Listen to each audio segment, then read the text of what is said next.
बुद्ध पौर्णिमेच्या मनपूर्वक शुभेच्छा. बुद्धांची आज 26 मे 2021 रोजी संपूर्ण जगभरामध्ये वैशाख पूर्णिमा, वैसाख और वैशाख पूर्णिमा या दिवशी 2583वी जयंती साजरी केली जात आहे. बुद्ध पौर्णिमा हा असा एक उत्सव आहे की ज्या दिवशी, या वैशाख पौर्णिमेच्याच दिवशी, या एकाच दिवशी बुद्धांचा जन्म झाला, बुद्धांना ज्ञानप्राप्ती झाली. बोधी प्रज्वलित होणे आणि ज्ञानप्राप्ती होणे म्हणजे सिद्धार्थ गौतम या व्यक्तिमत्वाचं रूपांतर तथागत महाकारुणिक भगवान गौतम बुद्धामध्ये झालं. आणि याच दिवशी म्हणजे त्याला निर्वाण म्हणतो आपण, निब्बान, निर्वाण. निब्बान पाली मधला शब्द, निर्वाण हा संस्कृतचा. आणि याच दिवशी बुद्धांना परिनिर्वाण किंवा महापरिनिब्बान प्राप्त झालं, म्हणजे मृत्यू. बुद्ध पुरुषाचा जो मृत्यू असतो त्याला महापरिनिब्बान. तर अशा या 3 महत्वाच्या घटना म्हणजे जन्म एकाच दिवशी, त्यानंतर त्या व्यक्तीला ज्ञानप्राप्ती म्हणजे सिद्धार्थ गौतमाचं जी एक अवस्था प्राप्त केली, ती अवस्था म्हणजे बुद्धत्वाची. आणि त्यानंतर त्यांचा मृत्यू सुद्धा याच दिवशीचा. आणि त्यामुळे ही वैशाख पौर्णिमा अतिशय महत्वाची आहे. आज फक्त भारतात नव्हे तर संपूर्ण एशियाटिक नेशन्समध्ये आणि आता तर जगभरामध्ये बुद्ध पौर्णिमेचा उत्सव हा मोठ्या उत्साहाने साजरा केला जातो. तर मी मंगेश ज्ञानेश्वर बोरकर, संचालक संबोधी IAS अकॅडमी, मुंबई ठाणे, ज्या अकॅडमीच्या माध्यमातून गेली 15 वर्ष शेकडो अधिकारी घडवण्यात आलेले आहेत. अनेक विद्यार्थी आमचे IAS IPS आहेत, वेगवेगळ्या स्टेट गव्हर्नमेंटमध्ये, सेंट्रल गव्हर्नमेंटमध्ये, बँकिंग्समध्ये अनेक मोठ्या मोठ्या पदांवरती आहेत. तर अशा या संबोधी करिअर अकॅडमीच्या वतीने मी माझे इथे उपस्थित असलेले विद्यार्थी आणि परिचित अपरिचित असलेल्या सर्वांचं स्वागत करतो. आणि या सेशनच्या संदर्भात आजचा जो विषय आहे तर त्या संदर्भात एक छोटंसं प्रास्ताविक माझी विद्यार्थिनी शमा पठाण ही करेल, शमा पठाण. आणि त्यानंतर मग मी हा कार्यक्रम जो आहे तर तो आपण सुरू करूया. तो Shama, over to you. Shama, video on कर आणि स्पीक हे का ऑन करतो. हॅलो सर, मी दिसते का? Hello sir. हा, येस.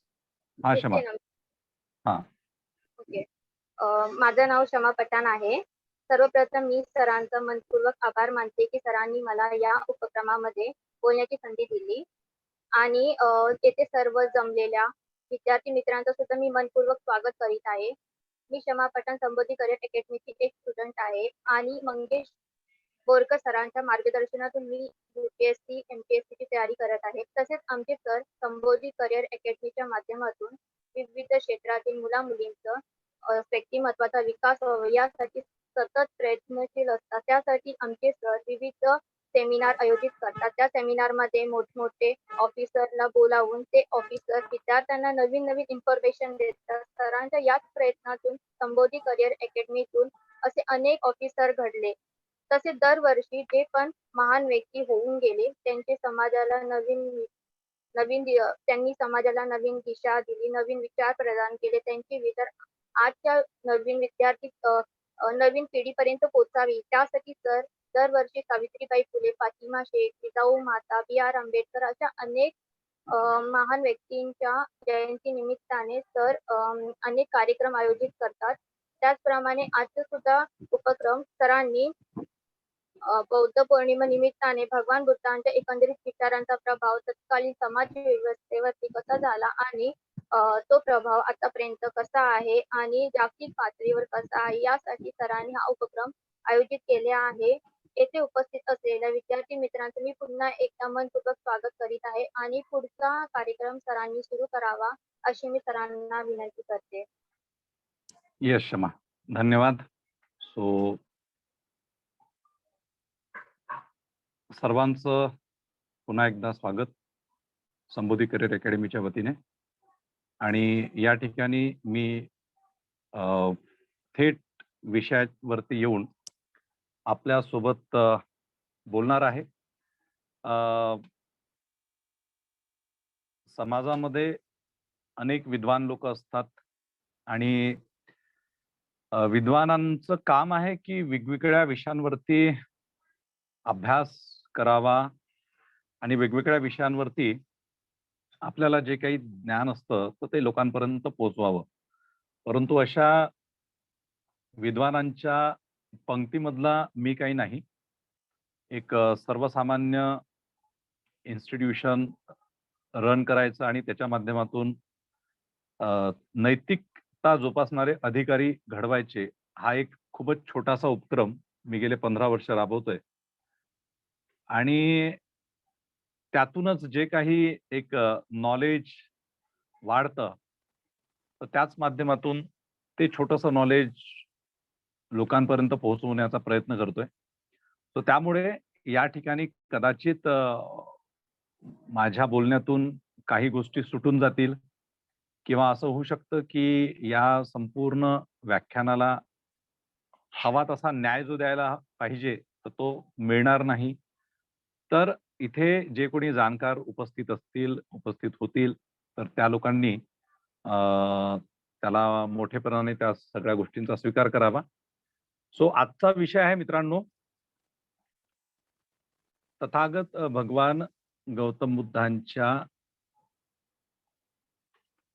मानवी जीवनास उपयुक्त अशा तत्वज्ञानाचा तत्कालीन प्राचीन भारतावर विविध क्षेत्रांमध्ये, विविध क्षेत्रांवरती, जसे सामाजिक क्षेत्र असेल, आर्थिक क्षेत्र असेल, राजकीय क्षेत्र असेल आणि इतर अनेक क्षेत्र होते. म्हणजे सांस्कृतिक क्षेत्र, राजकीय क्षेत्र, सामाजिक क्षेत्र, सांस्कृतिक क्षेत्र, शैक्षणिक क्षेत्र, या क्षेत्रांवरती काय प्रभाव झाला आणि आत्ताची समकालीन परिस्थिती, म्हणजे एकंदरीत प्राचीन भारताच्या इतिहासामध्ये या महान व्यक्तीच्या विचारांचा प्रभाव, त्या विचारधारेच्या प्रभावातून एकंदरीत सामाजिक, राजकीय, आर्थिक, शैक्षणिक, सांस्कृतिक प्रभाव, त्यावेळेस झालेले सकारात्मक बदल, त्यावेळेस या भारतवर्षामध्ये निर्माण झालेलं एक वेगळं चैतन्य, त्यातून एकंदरीत संपूर्ण व्यवस्थेवरती आणि अवस्थेवरती पडलेला प्रभाव, तर याच्याबद्दल हे डिस्कशन असेल.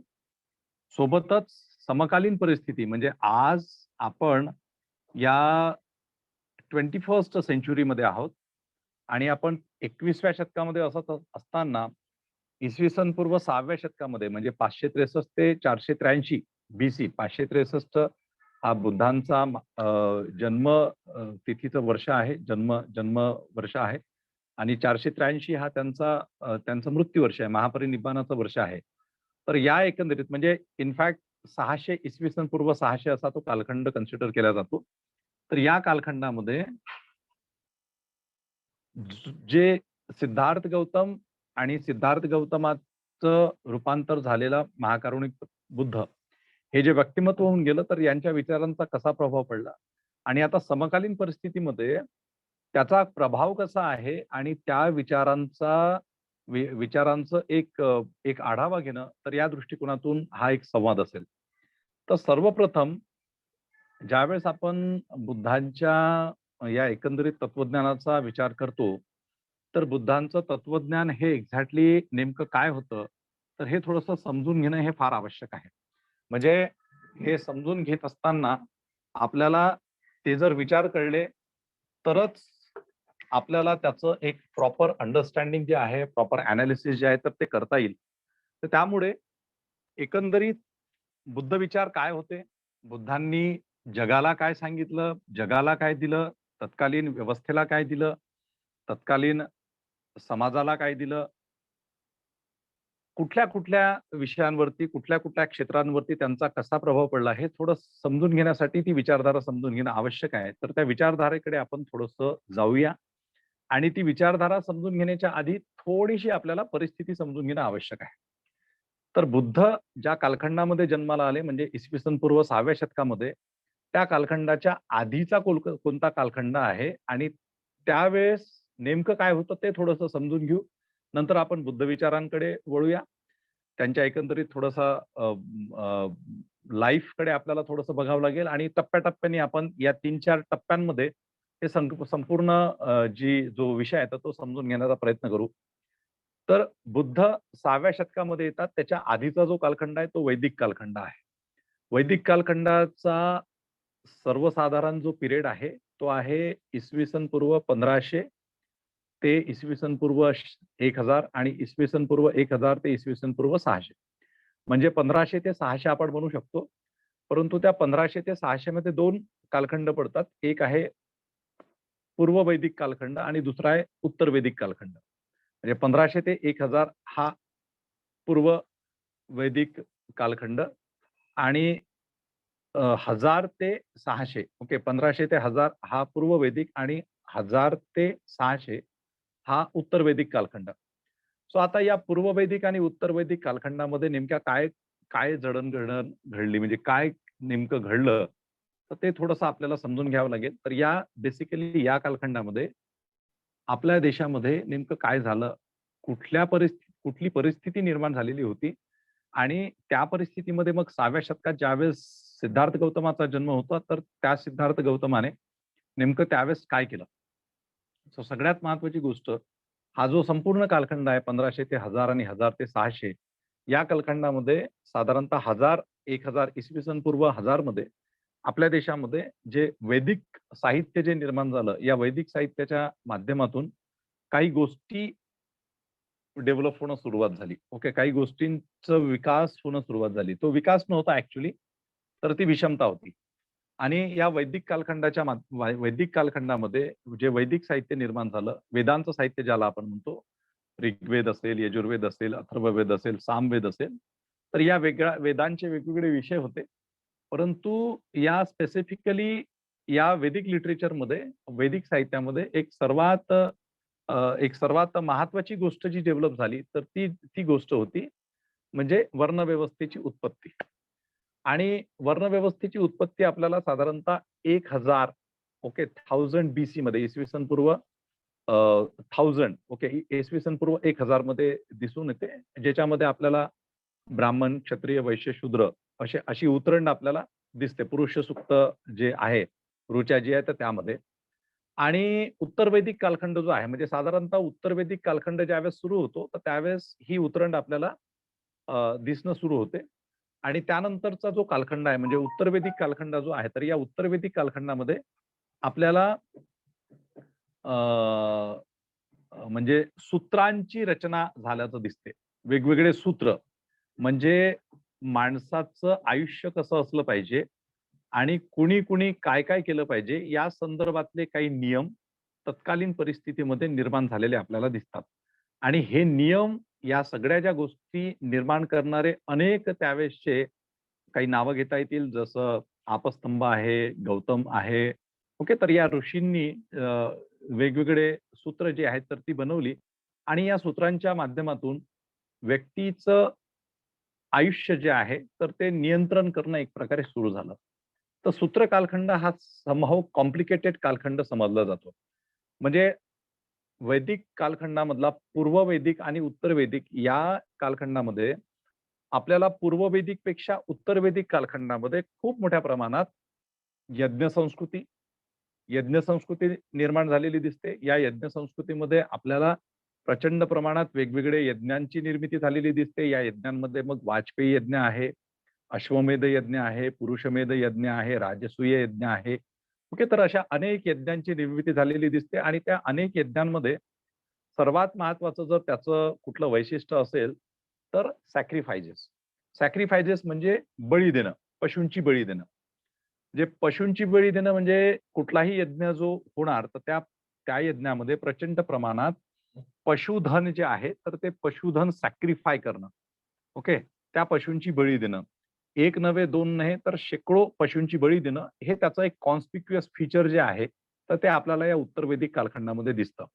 म्हणजे भगवान बुद्धांनी अहिंसा, okay, non violence and truth, सत्य आणि अहिंसा, आहे की नाही? नॉन व्हायलन्स, ट्रुथ, कंपॅशन, करुणा हे सगळं जे तत्वज्ञान त्यांच्या एकंदरीत संपूर्ण व्यवस्थेमध्ये मांडलं, त्यांच्या संपूर्ण तत्वज्ञानामध्ये मांडलं, तर त्या संपूर्ण तत्वज्ञानामध्ये हे तत्वज्ञान सत्य आणि अहिंसेचं तत्वज्ञान, करुणेचं तत्वज्ञान का आलं? तर त्याचं मुख्य कारण म्हणजे वैदिक कालखंडामध्ये, उत्तर वैदिक कालखंडामध्ये जे हे मोठ्या प्रमाणात सॅक्रिफायसेस निर्माण झाले, पशूंची हत्या होणं सुरू झालं. तर त्या याच्यातूनच हे अहिंसेचं तत्वज्ञान जे आहे तर ते जन्माला आलेलं आहे. म्हणजे हिंसेविरुद्ध अहिंसा हे तत्वज्ञान तिथे जन्माला आलेलं आहे. तर थोडंसं आपल्याला अनेक गोष्टी म्हणजे हे कशामुळे आलं, त्याच्या मागची कारणमीमांसा ही सुद्धा बुद्धांचं ज्यावेळेस आपण तत्वज्ञान त्याचा विचार करतो, तर त्यावेळेस एक काही गोष्टी ज्या आहेत तर त्या समजून घेणं फार आवश्यक असतं. तर हा कालखंड अतिशय विचित्र कालखंड आहे. हाच जो उत्तर वैदिक कालखंड आहे, यामध्येच वेगवेगळे जे त्यावेळेसचे ट्राइब्स होते, या ट्राइब्सचं कन्व्हर्जन नंतर मोनार्कियल सिस्टममध्ये होतं. मोनार्कियल सिस्टम म्हणजे ज्याला आपण राजेशाही पद्धती म्हणतो. तर राजेशाही पद्धतीचा उगम याच्यामध्ये आहे. एक प्रकारे फार मोठ्या प्रमाणात यज्ञयाग, कर्मकांड यांचा उगम, रिच्युअलिझम यांचा उगम या कालखंडामध्ये आहे. इरॅशनल थिंग्स, इलॉजिकल थिंग्स या गोष्टींचा, सुपरस्टिशन्स या गोष्टींचा उगम सुद्धा या कालखंडामध्ये आहे. आणि एकंदरीत जे संपूर्ण मानवी जीवन आहे, तर हे मानवी जीवन आपल्याला या कालखंडामध्ये वेगवेगळ्या या सूत्रग्रंथांनी नियंत्रित केल्याचं सुद्धा आपल्याला दिसून येतं. आणि अशाच पिरियडमध्ये मग 6वं शतक येतं आणि 6व्या शतकामध्ये मग आपल्याला भगवान म्हणजे सिद्धार्थ गौतमाचा शाक्य कुळामध्ये लुंबिनी या ठिकाणी नेपाळचा जो तराई रिजन आहे, तर त्या ठिकाणी 563 बीसी मध्ये इसवी सन पूर्व 563 मध्ये जन्म होतो. आणि मग सिद्धार्थ गौतमाच्या बद्दल अनेक कथा वगैरे सांगितल्या जातात, की सिद्धार्थ गौतमाच्या संदर्भात भविष्यवाणी करण्यात आलेली होती, की तो झाला तर सम्यक संबुद्ध होईल किंवा झाला तर मग महान सम्राट चक्रवर्ती होईल. तर आता तो जो भाग आहे तर त्याबद्दल आपल्याला चर्चा करायची नाहीये किंवा त्याबद्दल डिस्कशन नाही. परंतु हा जो गौतम हे जे सिद्धार्थ गौतम जे राजपुत्र आहेत, तर ते शाक्य कुळामध्ये जन्माला येतात. त्यावेळेसची रिपब्लिकन फॉर्म सिस्टम असते, गणराज्य पद्धती असते. गणराज्य पद्धती म्हणजे ज्या ज्या शाक्य कुळामध्ये किंवा ज्या कपिल वस्तू च्या याच्यामध्ये ते जन्माला येतात, तर त्या ठिकाणी त्यांचे वडील त्यावेळेस राजा असतात. कारण त्यांचं एक एक्झिक्युटिव्ह काउन्सिल असते आणि त्या एक्झिक्युटिव्ह काउन्सिलचा एक हेड असतो. अदरवाईज त्यावेळेसची जी सिस्टम आहे त्याच्यामध्ये एक परिषद असायची. त्या परिषदेमध्ये जे सदस्य असायचे त्यांना सुद्धा राजा म्हटलं जायचं. परंतु त्यावेळेसचं जे मेन काउन्सिल होतं तर त्याचे चीफ सिद्धार्थ गौतमांचे वडील शुद्धोधन होते. तर शुद्धोधन राजा जे आहेत तर ते सिद्धार्थ गौतमाला अनेक फॅसिलिटीज प्रोव्हाईड करतात आणि सिद्धार्थ गौतमांचं रेझिंग वगैरे होतं. तत्कालीन परिस्थितीमध्ये एका पर्टिक्युलर टप्प्यावरती सिद्धार्थ गौतम नावाची ही व्यक्ती वयाच्या 29व्या वर्षी काहीतरी दृढनिश्चय करते, काहीतरी ठरवते आणि जगातील अनेक गोष्टी म्हणजे जगातील समस्या, स्वतःचे कुटुंबातील अनुभव म्हणजे ज्याला आपण पाणी वॉटर कॉन्फ्लिक्ट वॉटर कॉन्फ्लिक्ट जो झाला त्यांच्या त्या रोहिणी नदीच्या पाणी वाटपावरूनचा जो कॉन्फ्लिक्ट शाक्य आणि कोलियांमध्ये होतो आणि त्यातून जी युद्धजन्य परिस्थिती निर्माण होते, तर त्यातून त्यांचं महाभिनिष्क्रमण करणे म्हणजे घर सोडून जाण्याचा निर्णय वगैरे. तर या घटना त्यांच्या आयुष्यामध्ये घडतात. या घटनांवरती चर्चा करण्याची आपल्याला गरज नाही.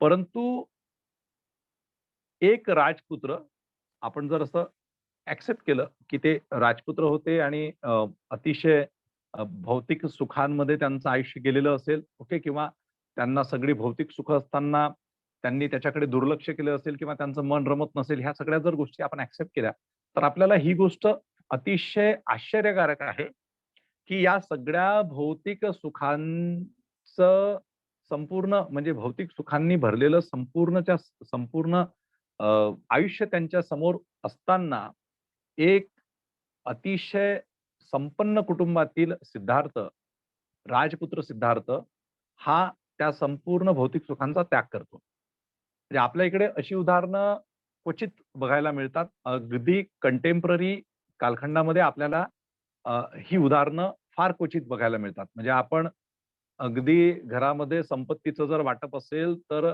एक भाऊ दुसऱ्या भावाचा वाटा हिसकावून घेण्याचा प्रयत्न करतो, आहे ना? फॅमिलीमध्ये मेंबर्समध्येच भांडणं होतात. है ना? श्रीमंतासाठी एकमेकांचे खून पाडले जातात आणि अशा परिस्थितीमध्ये आपण बघतो, की त्यावेळेसचा एक राजपुत्र स्वतःचा संपूर्ण भौतिक सुखांचा त्याग करतो. आणि मग ती व्यक्ती आलार कलाम, वृद्धकराम पुत्र या ऋषींना त्यावेळेस ते भेटतात आणि मग तिथून पुढे त्यांचा एक प्रवास जो आहे, तर तो सुरू होतो. त्यांना प्रश्न पडतात, त्या प्रश्नांची उत्तरं जी आहेत, तर ती त्यांना शोधायची असतात.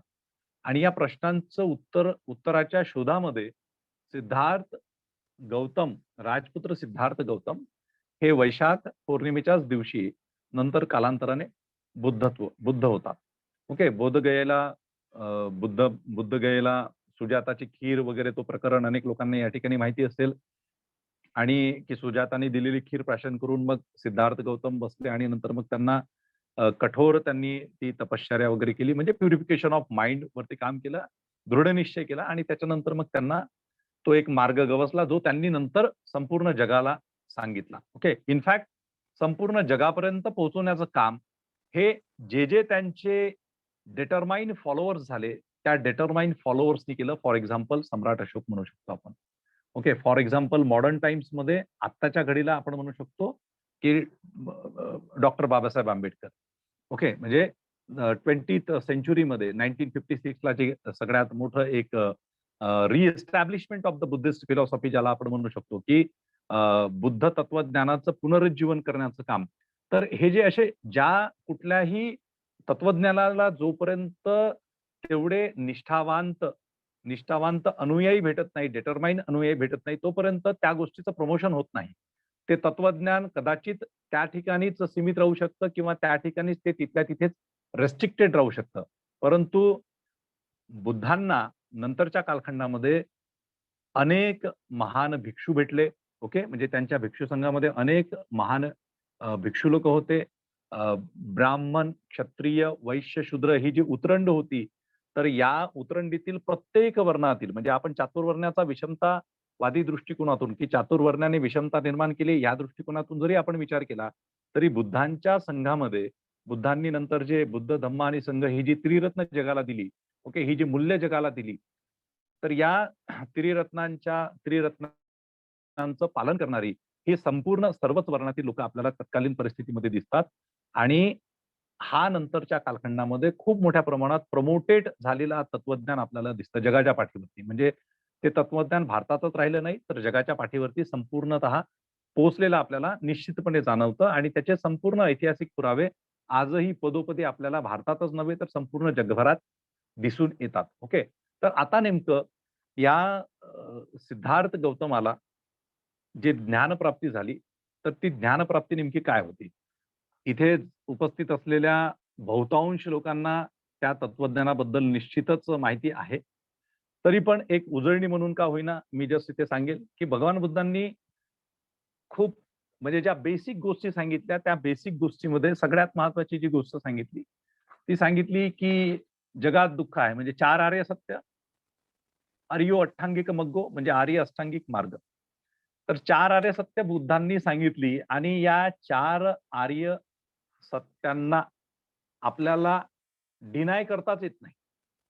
म्हणजे आज कंटेम्पररी वर्ल्डमध्ये जर आपण बुद्धांच्या तत्वज्ञानाला जर अगदी न्यूट्रल माइंडसेटनी जर बघितलं, आपण तत्वज्ञानाच्या दृष्टिकोनातून न बघता जर सायंटिफिकली जर त्याला बघितलं, तर आपल्याला या गोष्टीला डिनाय करताच येत नाही, की जगात दुःख आहे. म्हणजे आता जगात दुःख आहे म्हणजे बुद्ध पेसिमिस्टिक होते, ऑप्टिमिस्टिक नव्हते अशातला भाग नाही. म्हणजे बुद्ध दुःखवादी होते अशातला तो भाग नाही. ओके. म्हणजे बुद्धांनी सुख नाकारलंच किंवा बुद्धांनी फक्त असंच म्हटलेलं आहे, की सुख नाहीच आहे आपल्या आयुष्यामध्ये आणि सगळं दुःखच्या दुःखच आहे, दुःखानेच सगळं जीवन व्यापून आहे. असं नाही आहे. एखाद्या डॉक्टरकडे आपण गेल्यानंतर डॉक्टर तुम्हाला सांगतो, की तुम्हाला ही जी गोष्ट आहे ती एक्सेप्ट करायची आहे. ओके. जी काही तुमच्या म्हणजे जे काही तुम्हाला जर एखाद्या रोगावरती जर उपचार करायचे असतील, तर तुम्हाला डॉक्टर सांगतात, की तुम्हाला ही जी गोष्ट असेल, व्हॉटएव्हर कुठलीही गोष्ट, कुठलाही विकार, कुठलाही रोग, तर तुम्हाला डॉक्टर सांगतात, की तुम्हाला डायबिटीज आहे, तर तुम्हाला एक्सेप्ट करावं लागेल तुम्हाला डायबिटीज आहे, तेव्हाच तुम्ही त्याच्यावरती उपचार करू शकतात. तुम्हाला जर एक्सेप्ट करता आलं नाही, की मला कोरोना आहे, आहे ना? म्हणजे बाबा मी कोरोना झाला आणि मी भयभीत झालो आणि मग मला कसं होणार, काय होणार? तर पहिले ऍक्सेप्टन्स शिकलं पाहिजे. आणि म्हणून बुद्धांनी पहिलं जे युनिव्हर्सल ट्रूथ सांगितलं, तर ते सांगितलं की world is full of sorrow. म्हणजे जगात दुःख आहे. World is full of sorrow. जगात दुःख आहे. ऍक्सेप्ट करा. तत्वज्ञानाचा पहिलं प्रिन्सिपल, जगात दुःख आहे. मग आता दुःख काय? तर आता आपल्याला अगदी साध्या-साध्या गोष्टींचं दुःख होतं. म्हणजे मला हे मिळालं नाही तर दुःख, मला हे मिळालं परंतु कमी मिळालं त्याचं दुःख, माझ्याकडून ही गोष्ट हिरावून घेतल्या गेली त्याचं दुःख, माझं यू-पी-एस-सी सिव्हिल सर्व्हिसेसमध्ये आय-ए-एससाठी सिलेक्शन झालं नाही, मला आय-आर-एस मिळालं, इंडियन रेव्हेन्यू सर्व्हिसेस मिळाली याचं दुःख. म्हणजे बाकीच्यांचं सिलेक्शन होत नाही, परंतु एखाद्या विद्यार्थ्याला आय-ए-एस न मिळता आय-आर-एस मिळालं किंवा इंडियन रेल्वे ट्रॅफिक सर्व्हिस मिळाली किंवा पोस्टल सर्व्हिस मिळाली, तर त्याला त्याचं दुःख असतं. म्हणजे तो क्लास 1 ग्रुप ए ऑफिसर मधून सिलेक्ट झाला याचं त्याला आनंद कमी आणि याच्यासाठी सिलेक्शन झालं नाही याचं त्याला जास्त दुःख असतं. ओके, मला 90% मिळायला पाहिजे होते, परंतु मला 70%च मिळालं, विद्यार्थ्यांना दुःख. व्यापारी म्हणतो की बाबा मेरा 1 करोड का बिझनेस होना चाहिए था, 1 करोड का हुआ नहीं है, 50 लाख का ही हुआ, त्याचं दुःख. आहे की नाही? हां, लग्न केलं ते दुःख, नाही केलं ते दुःख, आहे ना? मुलगा झाला आनंद, मुलगी झाली दुःख. आहे ना? आपल्या इकडे जी सिस्टम आहे, पॅट्रिआर्चल सोसायटी आहे, तर त्याच्यामध्ये या गोष्टी आहेत. म्हणजे आपण दुःख दुःखाची इतकी मोठी व्याप्ती आहे आपल्या संपूर्ण व्यक्तीच्या जीवनामध्ये, की असं नाही तर असं आपण कुठल्या ना कुठल्या गोष्टीपर्यंतची कुरबुर करत असतो. बरं, हे जे दुःखाचा जो प्रकार आहे, हा काही कुठल्या रिलिजनशी रिलेटेड नाही, ना तो रंगाशी रिलेटेड आहे, ना तो कुठल्या कलरशी रिलेटेड आहे. हा जो प्रकार आहे दुःख ॲक्सेप्ट करण्याचा किंवा किंवा एक अशांत होण्याचा, हा जो प्रकार आहे, हा सगळ्या रिलिजनच्या लोकांना आहे. म्हणजे जी काही आपण एक या मनुष्य मात्राने जे काही रिलिजन म्हणून ॲक्सेप्ट केलेलं आहे. ओके. आज बुद्धांनी असं काही म्हटलेलं नव्हतं, की मी बौद्ध धर्माची स्थापना करतो, परंतु आज आपण म्हणतो, की बौद्ध धर्म आहे. बुद्धांनी एक तत्वज्ञान दिलं होतं. आज आपण म्हणतो, की बौद्ध धर्माचा संस्थापक भगवान बुद्ध आहेत म्हणून. परंतु तसं काही हिस्टॉरिकली नाहीये. बुद्धांनी एक तत्वज्ञान दिलं होतं. तर तशाच पद्धतीचे आपण म्हणतो, की बौद्ध धर्म, ख्रिश्चन धर्म, जैन धर्म, शीख धर्म, हिंदू धर्म, ओके. त्याच्यानंतर इस्लाम, ही सगळी जी नावं आहेत, तर असं होत नाही, की त्या धर्माच्या व्यक्तीला, त्या जातीच्या व्यक्तीला, त्या रंगाच्या व्यक्तीला, त्या देशाच्या व्यक्तीला दुःख नाही आहे. तर दुःख हे संपूर्ण मानव समूहाला आहे. प्राणी मात्रापासून सर्व मानव समूह जे असतील, सर्व प्राणी मात्र जे असतील, ओके, इव्हन वनस्पती यांना सुद्धा म्हणजे वेदना होतातच ना. त्यांना ज्यावेळेस आपण फक्त त्या एक्सप्रेस होत नाही, परंतु ते होतं म्हणजे ते आपल्याला दिसतं. ओके, जे ॲग्रीकल्चरशी रिलेटेड लोकं असतील त्या लोकांना माहिती आहे. व्हेटरनरीचे पण लोकं असतील तर त्यांना ते माहिती आहे, राइट? की संपूर्ण प्राणी मात्रांना दुःखाची भावना ही असते. ओके, म्हणून जर आपण एखाद्या प्राण्याला जर मारलं तर तो ओरडतो बिचारा. ओके, तर ही जी दुःखाची भावना आहे तर ही ॲक्सेप्ट करणं फार आवश्यक आहे. तर दुःख सांगितलं भगवान बुद्धांनी, की world is full of sorrow. जगामध्ये दुःख आहे. मग त्याचं निवारण सुद्धा सांगितलं. मग आता मनुष्य मात्राच्या संदर्भात आपण डिस्कस करू, की त्याचं निवारण सांगितलं. निवारण सांगितलं, की जगात दुःख आहे, दुःखाला कारण आहे. ओके, दुःख आहे, दुःखाला कारण आहे. कारण कुठलं आहे? तर त्यांनी सांगितलं तृष्णा. आणि तृष्णा का उत्पन्न होते? तर इग्नोरन्समुळे. म्हणजे डिझायर, तृष्णा, इच्छा आणि इच्छा का उत्पन्न होते? तर इग्नोरन्समुळे म्हणजे अविद्या. महात्मा फुल्यांनी 19व्या शतकामध्ये विद्येवन्य मती गेली. मी दोन्ही महापुरुषांना अतिशय म्हणजे बुद्ध ही अतिशय वेगळी स्टेज आहे. महात्मा फुले 19व्या शतकामध्ये सांगतात, की "विद्येविना मती गेली, मतीविना गती गेली" वगैरे, वगैरे. ठीक आहे. आणि इतके अनर्थ एका अविद्येने केले. अविद्या, इग्नोरन्स. म्हणजे इथे कुठेतरी आपल्याला एक बुद्धांच्या फिलॉसॉफीचाच इम्पॅक्ट का होईना आपण म्हणू शकतो, की शेवटी महात्मा फुले सुद्धा 19व्या शतकामध्ये बोलत असताना किंवा लिहित असताना सांगताना सांगतात, की "विद्येविना मती गेली" तर इतके अनर्थ एका अविद्येने केले म्हणजे इग्नोरन्स. तर संपूर्ण मनुष्याच्या जीवनामध्ये दुःखाचं मूळ कारण आहे, की आपण आपण इग्नोरंट असतो. म्हणजे आपल्यामध्ये ते एक एक आपल्याला ते माहिती नसतं, की आपण जर या गोष्टींना निग्लेक्ट केलं किंवा या गोष्टींना या गोष्टींच्या संदर्भात आपण इच्छाच व्यक्त केली नाही. ओके. तर आपण आपलं जे दुःख आहे ते कमी होऊ शकतं किंवा त्याच्यातून आपण मु मुक्त होऊ शकतो. त्याच्यानंतर मग दुःख आहे, दुःखाचं कारण आहे. त्याचं कारण त्यांनी सांगितलं, दुःखाचं निवारण सांगितलं आणि निवारणासाठी मग त्यांनी मार्ग सांगितला अष्टांगिक मार्ग, आर्य अष्टांगिक मार्ग. आणि मग आर्य अष्टांगिक मार्गामध्ये भगवान बुद्धांनी सांगितलेलं आहे, की जर तुम्हाला या संपूर्ण भवचक्रातून मुक्त व्हायचं असेल इन द सेन्स, की तुम्हाला तुमचं आयुष्य चांगल्या पद्धतीने जगायचं असेल ॲज अ ह्युमन बिईंग म्हणून, ॲज अ मनुष्य मात्र म्हणून, ॲज अ मानव प्राणी म्हणून जर तुम्हाला एक अ, निष्कलंकित, नीतिमान आयुष्य जर जगायचं असेल, तर तुम्हाला आर्य अष्टांगिक मार्ग फॉलो करावा लागेल. आर्यो अष्टांगिको मग्गो. मग आर्य अष्टांगिक मार्गामध्ये त्यांनी सगळ्यात पहिल्यांदा काय सांगितलं, तर सम्यक दृष्टी असली पाहिजे. ओके, सम्मा दृष्टी, सम्यक, संपूर्णतः जागृत. ओके. आता हे जे तत्वज्ञान असतं ना, हे तत्वज्ञान बोलणं वगैरे फार सोपी गोष्ट असतात. याला आचरण करणं हा प्रत्यक्ष म्हणजे प्रॅक्टिकलिटीचा जो भाग असतो तो डिफिकल्ट असतो. पण तरी सुद्धा आपण ते तत्वज्ञान जे बुद्धांनी सांगितलं तर ते डिस्कस करूया. कारण तिथूनच पुढे आपला बाकी सामाजिक आणि सगळा जो इम्पॅक्ट आहे तर त्यावरती आपली चर्चा होणार आहे. तर बुद्धांनी आर्य अष्टांगिक मार्ग सांगितलं, तर त्या आर्य अष्टांगिक मार्गामध्ये सगळ्यात महत्त्वाचं सांगितलं त्यांनी, की सम्यक दृष्टी. सम्यक दृष्टी म्हणजे काय? सम्मा दृष्टी. ओके, सम्मा दृष्टी. सम्यक दृष्टी एक्झॅक्टली काय आहे? तर विचार करणे. विचार करणे, यथार्थ दृष्टी ठेवणे, सुख आणि दुःखाचं वास्तविक अवलोकन करणे. सुख आणि दुःख या ज्या दोनही वेगवेगळ्या ज्या गोष्टी आहेत, यांचं वास्तविकरित्या योग्य पद्धतीने, यथार्थ पद्धतीने अवलोकन करणे, त्यावरती विचार करणे, त्याला व्यवस्थितरित्या समजून घेणे, ही आहे तुमची सम्यक दृष्टी. कारण तुम्हाला सुखाकडे बघताना सुद्धा सम्यक दृष्टी हवी आणि दुःखाकडे बघताना सुद्धा सम्यक दृष्टी हवी. सुख आल्यानंतर अगदीच हुरळून जाणे आणि दुःख आल्यानंतर एकदम गडबडा लोळायला लागणे. तर या ज्या दोन्ही भावना असतात, या दोनही भावना मानवाला दुःखद परिस्थितीमध्येच नेत असतात. त्याच्यामुळे जीवनामध्ये, आयुष्यामध्ये ज्या काही घटना घडतात, तर त्या घटनाक्रमांकडे तटस्थपणे बघणे, त्या घटनांचं एक प्रॉपर ॲनलाईज करणे, ॲनालिसिस करणे, त्यांना यथार्थ वास्तववादी दृष्टिकोनातून बघणे, ही झाली तुमची सम्यक दृष्टी. ओके. म्हणजे जसे आहे तसे, जे आहे ते, सत्य आहे तर सत्य, असत्य आहे तर असत्य. म्हणजे आम्ही ज्यावेळेस साठी मी ज्यावेळेस विद्यार्थ्यांना तयार करतो, साठी तयार करतो किंवा कुठल्याही, तर त्यांना मी सांगत असतो, की तुम्हाला परिस्थितीकडे तटस्थपणे बघता आलं पाहिजे. तुम्हाला जे सत्य आहे ते सत्य आणि असत्य आहे ते असत्य. ओके. हे हे आपल्या संतांच्या आपली जी संत परंपरा आहे, महाराष्ट्रातील संत परंपरा असू द्या किंवा उत्तरेकडील संत संत परंपरा असू द्या, कबीरांची दोहे असू द्या किंवा गुरु नानकांचे हे असू द्या, या सगळ्या संत तुकाराम असू द्या, या सगळ्या संतांच्या वचनामध्ये सुद्धा आपल्याला दिसतं. ओके. म्हणजे संत तुकारामांचे तर प्रचंड क्रांतिकारी अभंग आहेत. कबीरांचे दोहे प्रचंड क्रांतिकारी आहेत. तर त्यामध्ये आपल्याला दिसतं आणि बुद्धांच्या या तत्वज्ञानाचा इम्पॅक्ट सुद्धा आपल्याला या नंतरच्या संत परंपरेवरती निश्चितपणे दिसून येतो. तर सम्यक दृष्टी बुद्ध सांगतात. त्यानंतर सांगतात सम्यक संकल्प. संकल्प, संकल्प म्हणजे आजही हा संकल्प जो शब्द आहे, तर तो जनसामान्यांमध्ये प्रचलित आहे.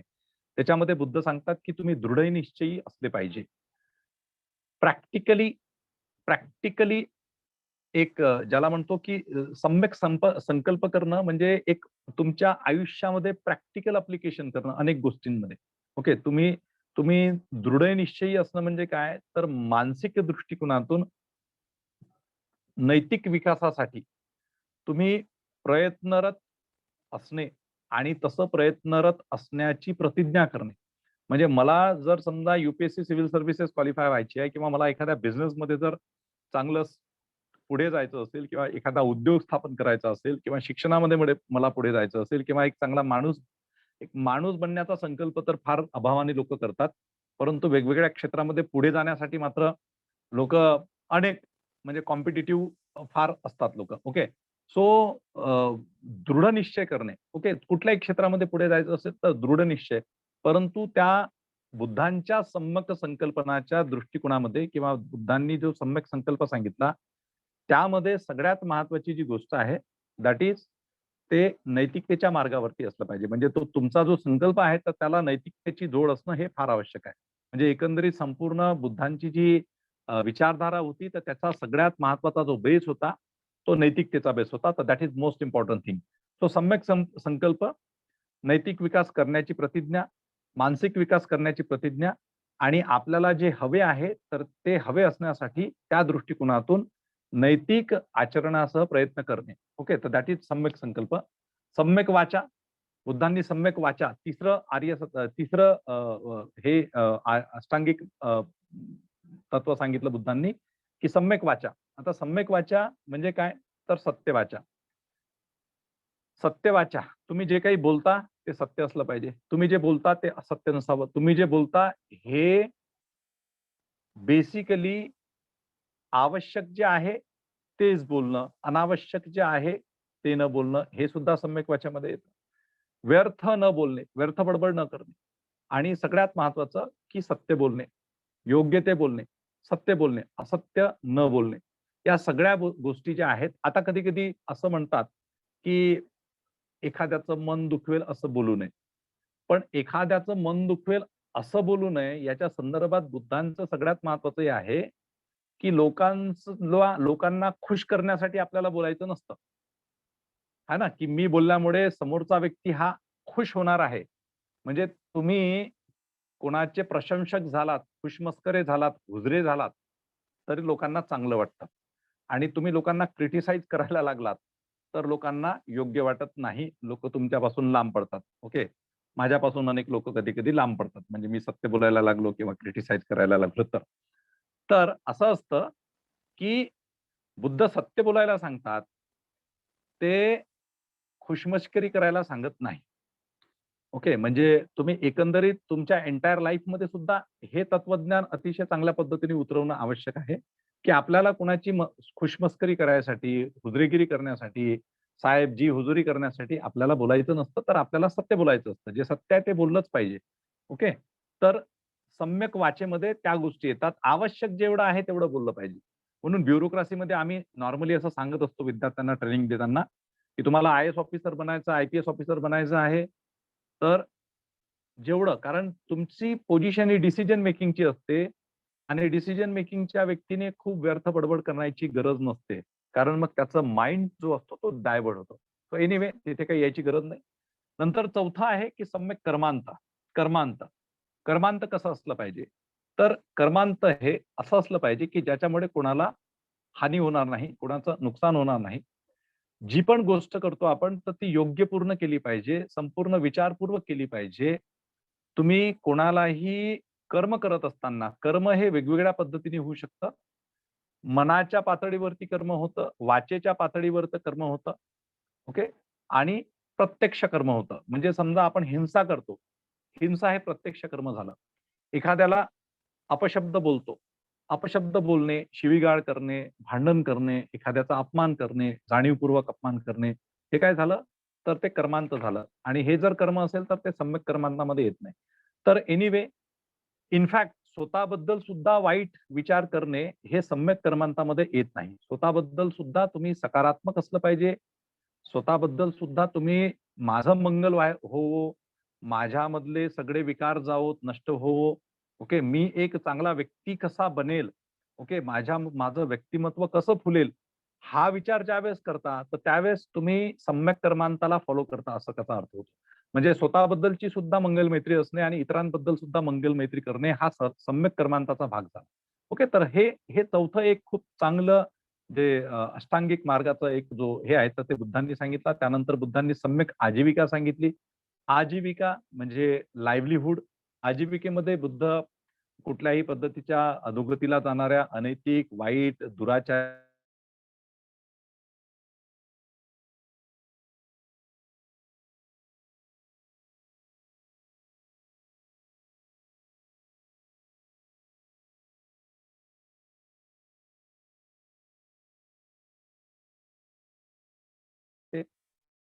परंतु सरंजामशाही किंवा ज्याला आपण म्हणतो की जमीनदारशाही पद्धतीची डेव्हलप झाली, तर त्यामध्ये आपल्याला गुलामीची प्रथा डेव्हलप झाल्याचं आपल्याला दिसतं. प्राचीन भारताच्या, मध्ययुगीन भारताच्या इतिहासामध्ये अनेक रेफरन्सेस तुम्हाला या संदर्भात आढळतात. तर हे अशा पद्धतीने लोकांना गुलाम बनवणं किंवा स्त्री गुलाम होती, पुरुष गुलाम होते, वेगवेगळे हे होते किंवा कुठल्याही पद्धतीच्या असा व्यापार करणं, की ज्याच्यामध्ये जसं आपल्या भारतीय संविधानामध्ये या सम्यक आजीविकेला जर मी थोडं कोरिलेट केलं तर आर्टिकल 23 आहे. ओके. आर्टिकल 23 आणि आर्टिकल 24 सुद्धा आहे. तर आर्टिकल 23 जे आहे तर trafficking of the human beings आहे ना. ट्रॅफिकिंग म्हणजे व्यक्तींना, मनुष्याला विकणे, खरेदी-विक्री करणे, प्रॉस्टिट्यूशन वगैरे सारख्या ॲक्टिव्हिटीज, बेगार आहे ना, भीक मागायला लावलं जातं. तर हे जे व्यवसाय जे करतात, तर हे सम्यक आजीविका नव्हे. अशा पद्धतीचे व्यवसाय करणारे. भ्रष्ट मार्गाने जे अर्निंग्स करतात, दॅट इज नॉट सम्यक आजीविका. त्यानंतर दारू विक्री असेल, है ना, लिकर सेल असेल, जुवा असेल, सट्टा असेल, ड्रग्ज असेल, या अनेक अनैतिक गोष्टी जे करतात, तर तो सम्यक आजीविका नव्हे. अनेक लोकं वेगवेगळ्या पदावरती असताना त्या पदाचं जे महत्त्व आहे, त्याचा गैरफायदा घेऊन जो भ्रष्ट व्यवहार करता, हे सम्यक आजीविकेमध्ये येत नाही. तर सम्यक आजीविकेमध्ये तुम्हाला तुमची लाईव्हलीहूड ही स्वकष्टाने आणि जो त्याचा योग्य मोबदला असेल, चांगल्या मार्गाने, नैतिकतेच्या मार्गाने कमावणे, पैसा कमावणे, तर ती सम्यक आजीविका झाली. त्यानंतर बुद्ध सम्यक व्यायाम सांगतात. सम्यक व्यायाम म्हणजे असा प्रयत्न की ज्यामधून चांगलीच निर्मिती होणार, मानसिक पातळीवरती सुद्धा आणि शारीरिक पातळीवरती सुद्धा. हा 6वा मार्ग बुद्धांनी सांगितला. त्यानंतर सम्यक स्मृती म्हणजे विचार, भावना या शुद्ध ठेवणे. ओके. याला आपण सम्यक स्मृती म्हणूया. आपलं अज्ञान नष्ट करणे याला आपण सम्यक स्मृती म्हणूया. ओके. आणि सगळ्यात शेवटचं सम्यक समाधी, की ह्या सगळ्यात महत्त्वाचा सांगितला, की ध्यान साधना, ध्यान मार्ग म्हणजे ज्या ठिकाणी अस्थिरता आहे, ज्या ठिकाणी चंचलता आहे, ज्या ठिकाणी विकार आहेत. ओके. तर हे जर नष्ट करायचं असेल, विचारांचं भटकणं थांबवायचं असेल, कॉन्सन्ट्रेट करायचं असेल, जे आहे ते बघायचं असेल, तटस्थपणे बघायचं असेल, तर आपल्याला सम्यक समाधीशिवाय, राइट मेडिटेशन शिवाय पर्याय नाही. तर बेसिकली हा जो एक म्हणजे हे जे 2 गोष्टी ज्या आहेत, तर बुद्धिस्ट फिलॉसॉफीचं जे इसेन्स आहे, तर या 2 गोष्टींमध्ये आहे. म्हणजे 4 आर्य सत्य, 4 Nobel truths and 8 fold path म्हणजे अ, अष्टांगिक मार्ग, हरियो अष्टांगिक मग्गो. ओके. आता मित्रहो, आपला जो विषय आहे, तर त्या विषयाच्या हिशोबाने संदर्भात बोलत असताना, कारण आपण तत्वज्ञान म्हणजे मी माझ्या त्या विषयामध्ये असं मेन्शन केलेलं आहे, की तथागत भगवान गौतम बुद्धांचं जीवनावश्यक तत्वज्ञान. तर हे जे काही आपण बोललो, तर ते जीवनावश्यक तत्वज्ञान आहे. हे तत्वज्ञान इर्रिस्पेक्टिव्ह ऑफ कास्ट, हे तत्वज्ञान irrespective of creed, irrespective of religion, irrespective of sex, irrespective of resident, okay, irrespective of anything. म्हणजे हे तत्वज्ञान संपूर्ण मनुष्य मात्राच्या सर्वांगीण विकासाच्या दृष्टिकोनातून अतिशय महत्त्वपूर्ण आहे. आणि म्हणून आपण बघतो, की बुद्ध आणि बुद्धांचं तत्वज्ञान हे कुठल्याही म्हणजे बघा, या तत्वज्ञानाला कालाच्या मर्यादा राहिल्या नाही. या तत्वज्ञानाला स्थानाच्या मर्यादा राहिल्या नाही. हे तत्वज्ञान केव्हाच म्हणजे बुद्धांचा कालखंड हा इसवी सन 543 ते 563 टू 483 बीसी आहे. 563 ते 483 बीसी 80 वर्षाचं त्यांचं हे होतं. आणि त्यानंतर म्हणजे त्यांच्या उपस्थितीत आणि त्याच्यानंतर वेगवेगळ्या राजांच्या, सम्राटांच्या माध्यमातून या तत्वज्ञानाचा प्रचार झाला. महान भिक्षूंच्या माध्यमातून या तत्वज्ञानाचा प्रचार झाला. अनेक व्यापाऱ्यांच्या माध्यमातून, श्रेष्ठींच्या माध्यमातून या तत्वज्ञानाचा प्रचार झाला. अनेक भिक्खुनींच्या माध्यमातून याचा प्रचार झाला. अनेक विद्वानांच्या माध्यमातून, ले फॉलोवर्स जे उपासक होते, त्यांच्या माध्यमातून या तत्वज्ञानाचा प्रचार झाला. आणि हे तत्वज्ञान फक्त या भारतभूमीपुरता मर्यादित न राहता, या तत्वज्ञानाने प्रामुख्याने इसवी सन पूर्व 300 मध्ये म्हणजे जो सम्राट अशोकाचा कालखंड आहे आणि त्याच्या नंतरचा कालखंड, इसवी सन पूर्व 300 नंतर या तत्वज्ञानाने संपूर्ण ओशियाटिक रिजन जे होते, एशिया म्हणजे जे संपूर्ण आशिया जो होता तो व्यापून गेला. या तत्वज्ञानाने श्रीलंकेमध्ये प्रवेश केला, या तत्वज्ञानाने चायनामध्ये प्रवेश केला, या तत्वज्ञानाने संपूर्ण एशियाटिक जे रिजन्स आहेत म्हणजे आजचं व्हिएतनाम असेल, लाओस असेल, कंबोडिया असेल, थायलंड असेल, म्यानमार असेल, चीन असेल, जपान असेल, तिबेट असेल, तैवान असेल, भूतान असेल, नेपाळ असेल. नेपाळमध्ये तर त्यांचा जन्मच होता. अफगाणिस्तान, आजचा Pakistan, central Asia, Mongolia, okay, Changez Khan. Changez खानाचं उदाहरण दिलं जातं. चंगेज खान हा त्यावेळेस ट्राइब्स होत्या त्यावेळेस. त्या ट्राइब्समध्ये सुद्धा बुद्धिझम मोठ्या प्रमाणात म्हणजे बुद्धांचा मार्ग मोठ्या प्रमाणात गेलेला होता. सो बेसिकली असं आहे, की एकंदरीत हे जे तत्वज्ञान आहे, हे तत्वज्ञान फक्त भारतापुरता मर्यादित न राहता या तत्वज्ञानाचा प्रचार आणि प्रसार हा संपूर्ण आशिया खंडात झाला. ग्रीसमध्ये झाला. सम्राट अशोकाच्या नंतर जो आपल्या इकडे मिलिंद पन्नू नावाचं एक पुस्तक आहे. मिलिंद पन्नू नावाच्या पुस्तकामध्ये आपल्याला मेनांडर हा ग्रीक राजा आणि त्याचा भंते नागसेन यांच्यासोबतचा वादविवाद प्रसिद्ध आहे. आणि त्यातून मेनांडर हा यांनी बुद्धांचा मार्ग, बुद्धांचं तत्वज्ञान स्वीकारलं आणि ग्रीसपर्यंत आपल्याला बुद्धिझमचा किंवा बुद्ध तत्वज्ञानाचा प्रचार झाल्याचा आपल्याला दिसतो. ओके.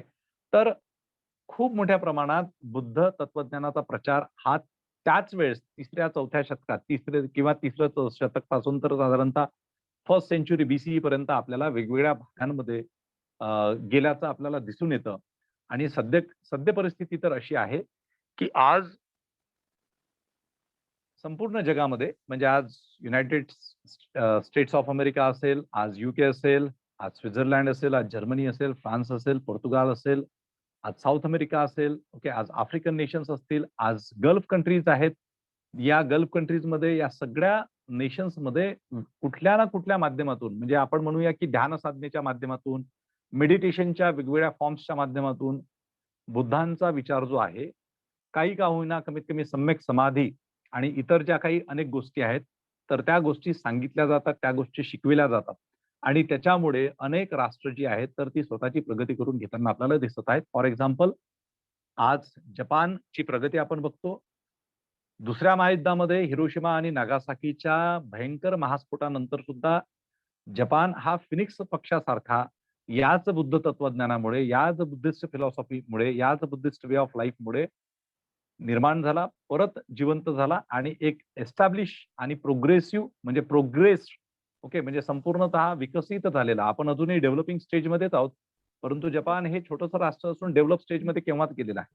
म्हणजे भारताला जर मदतीची गरज पडली तर अनेकदा आपण जपानसारख्या छोट्याशा राष्ट्राकडून आपण ग्रँट इन एड जे आहे, अनुदान जे आहे, तर ते घेतच असतो. सिंगापूर सारखं राष्ट्र आहे, येस, जयनी सिंगापूर सांगितलं, मलेशिया आहे.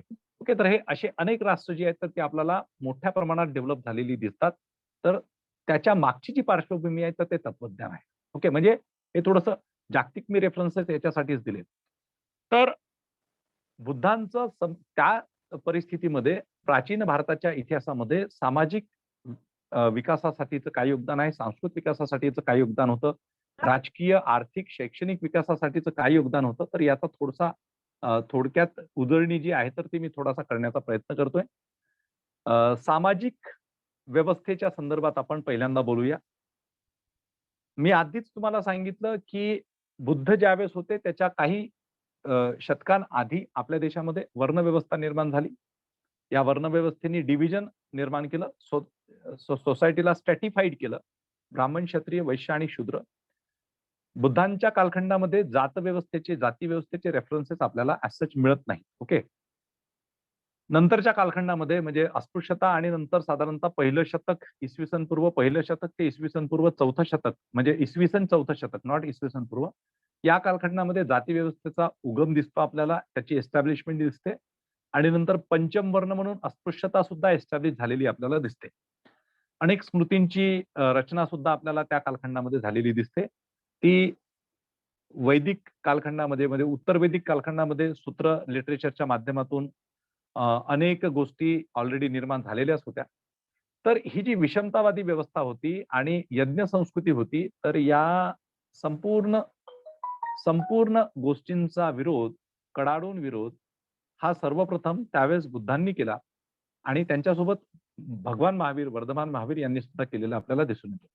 फक्त आता बुद्धांच्या विचारधारेमध्ये किंवा तत्वज्ञानामध्ये आणि महावीरांच्या तत्वज्ञानामध्ये थोडासा काही प्रमाणात किंवा काही गोष्टींमध्ये फरक होता आणि महावीरांचं तत्वज्ञान हे असं जगभर न प्रसार होता, ते काही स्पेसिफिक एरियाजमध्ये कन्फाईन राहिलं आणि वर्णव्यवस्थेमध्ये ते फक्त वैश्यांमध्ये आणि काही क्षत्रिय क्लान्स ज्या होत्या, तर त्यांच्यामध्ये ते सीमित राहिलं. परंतु तसं बुद्धांच्या तत्वज्ञानाबद्दल झालं नाही. तर सामाजिक याच्यावरती बुद्धांनी सगळ्यात महत्त्वाचं म्हणजे वर्णव्यवस्थेचा विरोध केला.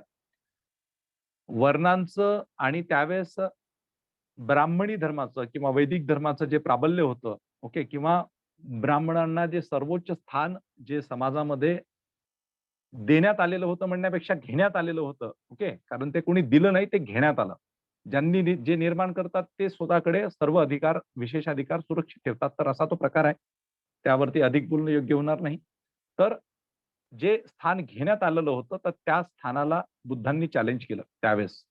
ओके. ते जे विशेषाधिकार होते त्याला चॅलेंज केलं. स्वर्ग नरकाच्या ज्या संकल्पना होत्या त्याला चॅलेंज केलं.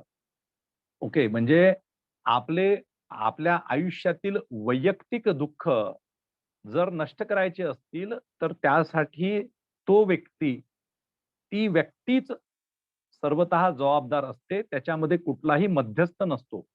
मध्यस्थाची संकल्पना यज्ञ संस्कृतीच्या माध्यमातून या वैदिक धर्माने निर्माण केलेली होती.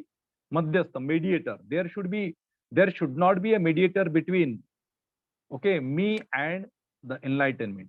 म्हणजे मला जर समजा माझे विकार संपूर्ण नष्ट करायचे असतील किंवा मला माझ्या आयुष्यामध्ये जर काही मिळवायचं असेल, तर त्याच्यासाठी आणि मला कुठेतरी स्वर्ग किंवा नरकाच्या या संकल्पनांमध्ये जर जायचं असेल किंवा मला स्वर्ग मिळवायचा असेल, तर तो स्वर्ग मृत्यूनंतर कधी मिळणार नाही किंवा त्या नरकामध्ये सुद्धा मृत्यूनंतर जाणार नाही. या ज्या सगळ्या संकल्पना तत्कालीन परिस्थितीमध्ये लोकांच्या मेंदूंवरती ज्या इम्प्लांट करण्यात आलेल्या होत्या, इम्पोज करण्यात आलेल्या होत्या, तर याला चॅलेंज देण्याचं काम हे सर्वप्रथम बुद्धांनी केलं.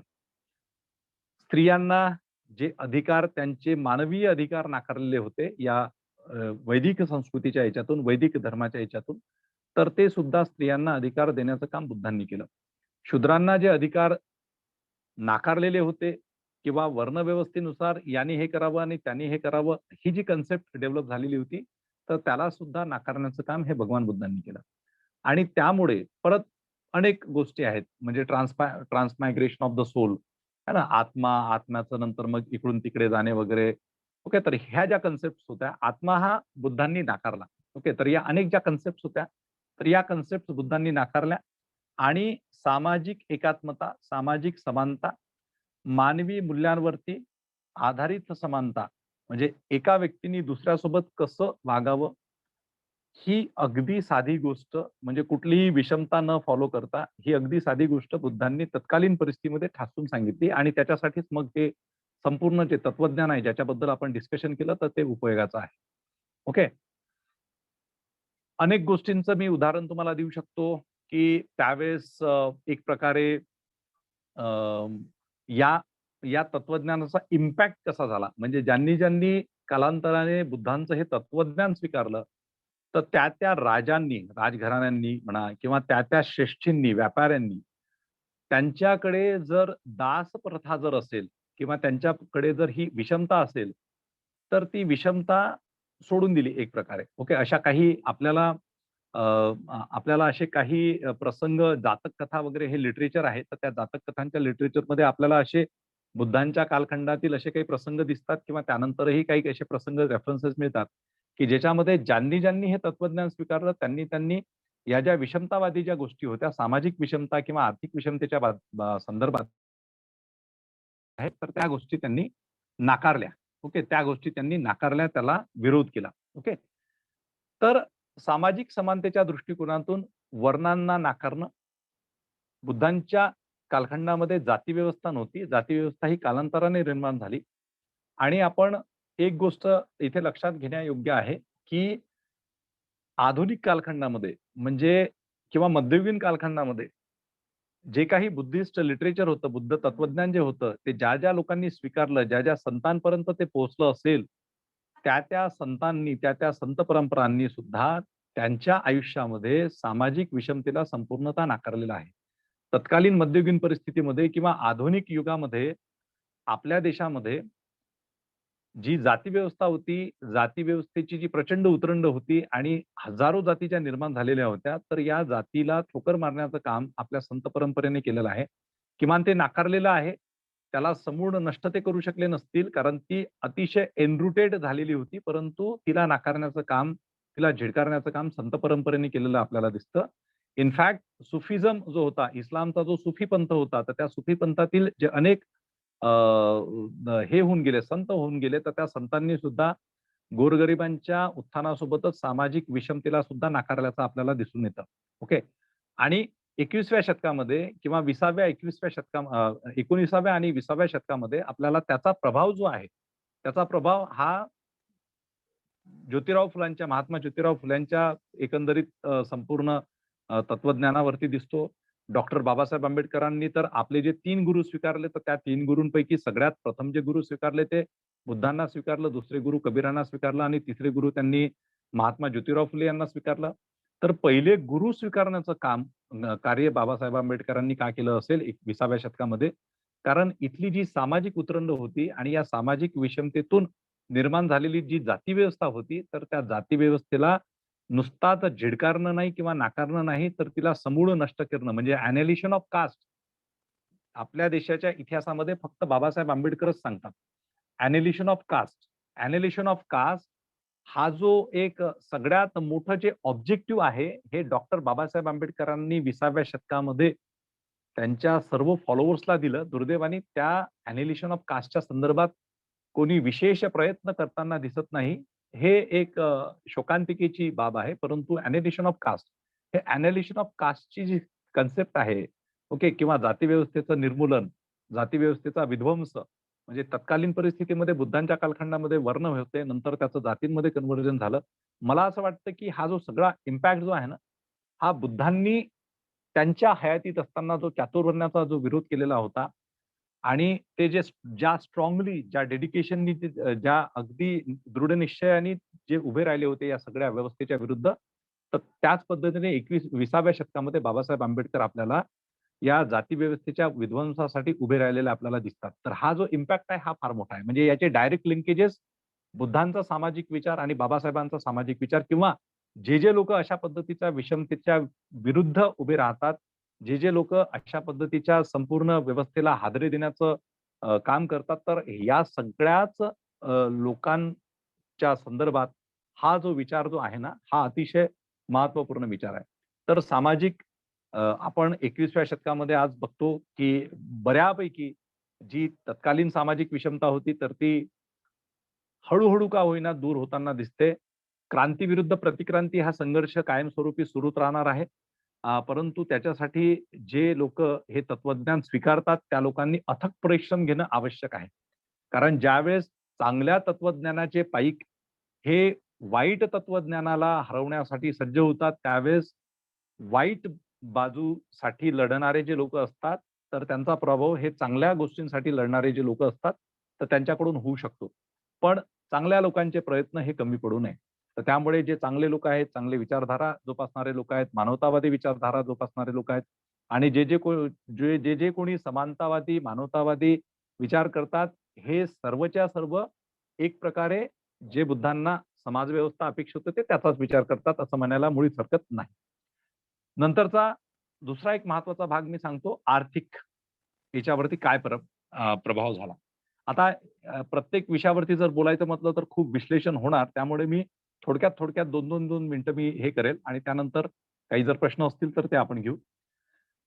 अतिशय महत्वाचं म्हणजे बुद्धिझम किंवा बुद्धिस्ट वे ऑफ लाईफ किंवा बुद्धिस्ट फिलॉसॉफी अँड इकॉनॉमी हा खूपच मस्त सब्जेक्ट आहे. फार चांगला सब्जेक्ट आहे. याला आपण म्हणजे एक लक्षात घ्या, की जगामध्ये जर पहिली प्रतिमा जर कोणाची निर्माण झालेली असेल तर ती बुद्धांची. आणि स्तूपांची निर्मिती झाली, चैत्यांची निर्मिती झाली, केव्हज आर्किटेक्चर निर्माण झालं. सम्राट अशोकाच्या कालखंडामध्ये सम्राट अशोकांनी एक आज्ञा दिली होती, की धम्मयात्रा करा. धम्मयात्रा त्याचे जे कमांडमेंट्स होते, त्याचे जे इन्स्क्रिप्शन्स होते, त्याच्यामध्ये कमांड्स दिल्या होत्या सम्राट अशोकांनी, की धम्मयात्रा करा. नंतर त्या धम्मयात्रेचं स्वरूप हे जत्रेमध्ये बदललं, तो भाग वेगळा. आहे ना? त्या जत्रा-गित्रा होतात, मग त्या ठिकाणी कोंबडं, बकरं-गिकरं आपल्या इकडे कापल्या जातं. तर ते का डेव्हलप झालं असेल याचं विश्लेषण, याचा विचार केलाय का आपण कधी? आहे ना? आपल्याकडे गावांमध्ये कोंबडं, बकरं वगैरे कापलं जातं. याचे डायरेक्ट लिंकेजेस सम्राट अशोकाच्या कालखंडामध्ये ज्या धम्मयात्रा सुरू झालेल्या होत्या त्याच्याशी आहे. है ना? तिथे धम्म आचरण करण्याच्या दृष्टिकोनातून किंवा भगवान बुद्धांशी रिलेटेड, त्यांच्या आयुष्याशी रिलेटेड जे काही ठिकाणं होते, त्या ठिकाणी जा, तिथे व्हिजिट करा. म्हणजे बोधगया असेल तर तिथे व्हिजिट करा, सारनाथ असेल तर तिथे व्हिजिट करा, सांची असेल तर तिथे व्हिजिट करा. म्हणजे जे काही प्लेसेस असतील त्या ठिकाणी व्हिजिट करा. त्या ठिकाणी जाऊन बुद्धांप्रती नतमस्तक व्हा. अशा सगळ्या गोष्टी होत्या. त्या ठिकाणी कोंबडं बकरं कापा हा कुठला काही कन्सेप्ट नव्हता. नंतरच्या काळामध्ये प्रतिक्रांतीचा इतिहास असा आहे, की प्रतिक्रांतीने सगळ्याच गोष्टी बदलवून टाकल्या. आणि ज्या गोष्टी बुद्धांच्या चांगल्या मार्गाशी रिलेटेड होत्या, त्या सगळ्याच गोष्टींचा विध्वंस झाला किंवा त्या सगळ्याच गोष्टींमध्ये एक प्रकारे करप्शन आलं. तर धम्मयात्रा. आता या धम्मयात्रांच्या निमित्ताने काय व्हायचं, की तिथे आर्थिक गोष्टी सुद्धा सुरू झाल्या. म्हणजे जर एखादं जर आता जसं आपण फॉर एक्झाम्पल आपण कुठल्या एखाद्या चांगल्या ठिकाणी जर भेटीला जातो, आर्किओलॉजिकल आर्किटेक्चर असलेलं एखादं चांगलं ठिकाण असेल, है ना? बुद्धांशी रिलेटेड असू द्या किंवा कुठल्याही व्यक्तीशी रिलेटेड असू द्या. एखादं मंदिर असेल तर तिथे लोकं व्हिजिटला जातात. एखादा गुरुद्वारा असेल, चर्च असेल, मस्जिद असेल, आहे की नाही? तर त्या ठिकाणी जातात. तर त्या ठिकाणी टुरिझम डेव्हलप होतं. येस, टुरिझम त्या ठिकाणी डेव्हलप होतं. आणि याच्या माध्यमातून त्या ठिकाणी बिझनेस डेव्हलप होतो. मग कुठले-कुठले बिझनेस होतात डेव्हलप त्या ठिकाणी? तर जसं फुलं पाहिजे असतात, आहे ना? कारण कसं असते, की आज आज बुद्धांची सुद्धा पूजा केली जाते आणि बुद्धांची पूजा करत असताना लोकं त्या ठिकाणी मेणबत्त्या घेऊन जातात, फुलं घेऊन जातात, अगरबत्त्या घेऊन जातात. म्हणजे आता व्हॉट यू कॅन से की बुद्धांची पण पूजा ही जसं आपल्या इकडे गॉडची जी संकल्पना होती, देव आहे ना, देव आणि देवी यांची जी संकल्पना होती, तर त्या संकल्पनेमध्ये एक प्रकारे बुद्ध सुद्धा आहेत, बसलेले आहेत. परंतु बुद्धांची पूजा करण्यामागचा जो एक वेगळा जो अर्थ आहे ना, तो फार वेगळा आहे. म्हणजे जसं एखादा व्यक्ती बुद्धांसमोर नतमस्तक होतो, बुद्ध, धम्म आणि संघाला शरण जातो, आहे की नाही? पंचशील ग्रहण करतो, आहे की नाही? 5 म्हणजे जे 5 वोव्ज असतात, 5 शपथ असतात, की चोरी करणार नाही, हिंसाचार करणार नाही, मांसाहार करणार नाही, वगैरे, वगैरे. ह्या ज्या सगळ्या गोष्टी असतात, तर त्याच्या मागे एक वेगळी नैतिकतेची आणि वैचारिकतेची बैठक असते. जे ब्लाइंडली त्या गोष्टी करतात, त्यांच्याबद्दल बोलायचं नाही. परंतु ज्यांना ती गोष्ट माहिती आहे, की व्हाय टू सरेंडर म्हणजे 3दा प्रणाम करणे, बुद्धांना फुलं वाहणे, आहे की नाही? किंवा बुद्धांसमोर अगरबत्ती पेटवणे किंवा मेणबत्ती पेटवणे. तर याच्यामागे बुद्धांचा जो अनित्यवादाचा जो कन्सेप्ट आहे, तर त्या अनित्यवादाचा जो कन्सेप्ट आहे, तर त्यातून या सगळ्या गोष्टी डेव्हलप झालेल्या आहेत. आणि नंतरच्या कालांतराने जे फॉलोवर्स तयार झाले भगवान बुद्धांचे, तर बुद्धांप्रती म्हणजे Buddha as a master, Buddha as a super scientist. Okay. Buddha म्हणजे एक तत्ववेत्ता. बुद्ध म्हणजे जीवनाला संपूर्णतः स्वयंप्रकाशित करणारा म्हणजे तुमचं आयुष्य स्वयंप्रकाशित करणारा एक मार्गदाता. ओके. "अत्तो दीप भव, अत्त दीप भवा, मेक युअर ओन आयलँड्स." स्वतःचे दीप बना. हे मार्गदर्शन करणारे बुद्ध होते आणि त्याच्यामुळे आपण जसं आपल्या गुरुजनांना नमस्कार करतो, आहे की नाही? घरचे वडीलधारी असतील तर त्यांना आपण नमस्कार वगैरे करतो, त्यांच्या पाया पडतो कधी-कधी. तर तो जो वडील भाव जो असतो किंवा तो गुरुत्वाचा जो भाव असतो, तर तो बुद्धांच्या प्रती समर्पित होताना असतो.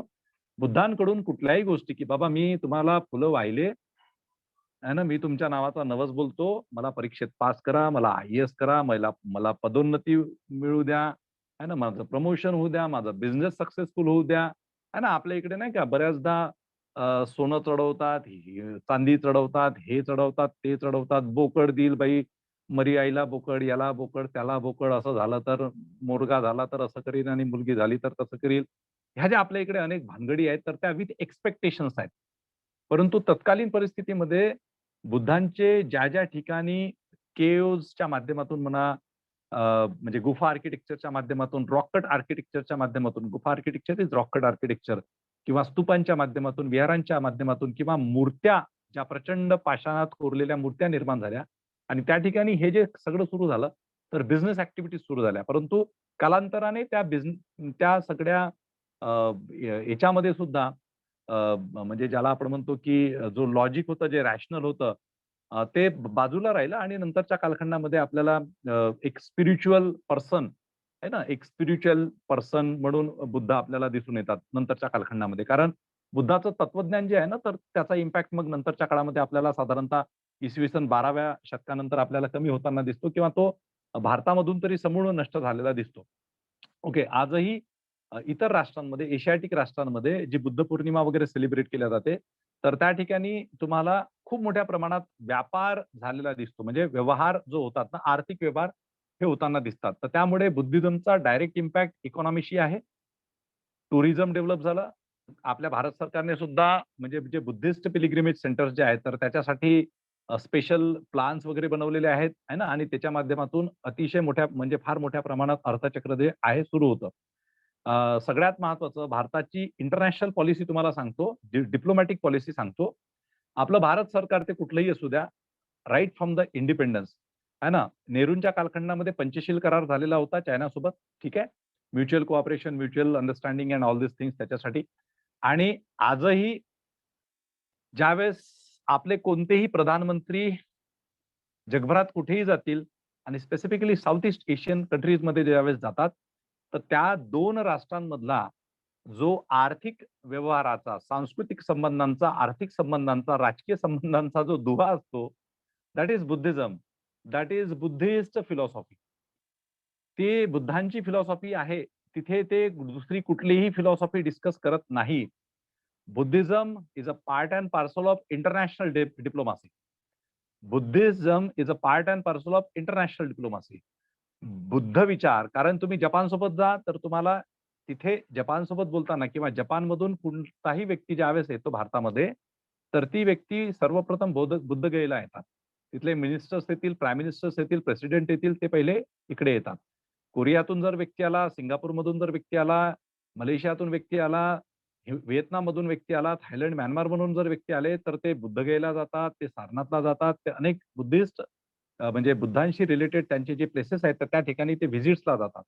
तर त्यामुळे तत्कालीन परिस्थितीमध्ये आणि समकालीन परिस्थितीमध्ये सुद्धा बुद्धिझमचा अर्थव्यवस्थेवरचा जो प्रभाव आहे ना, हा प्रचंड मोठा आहे.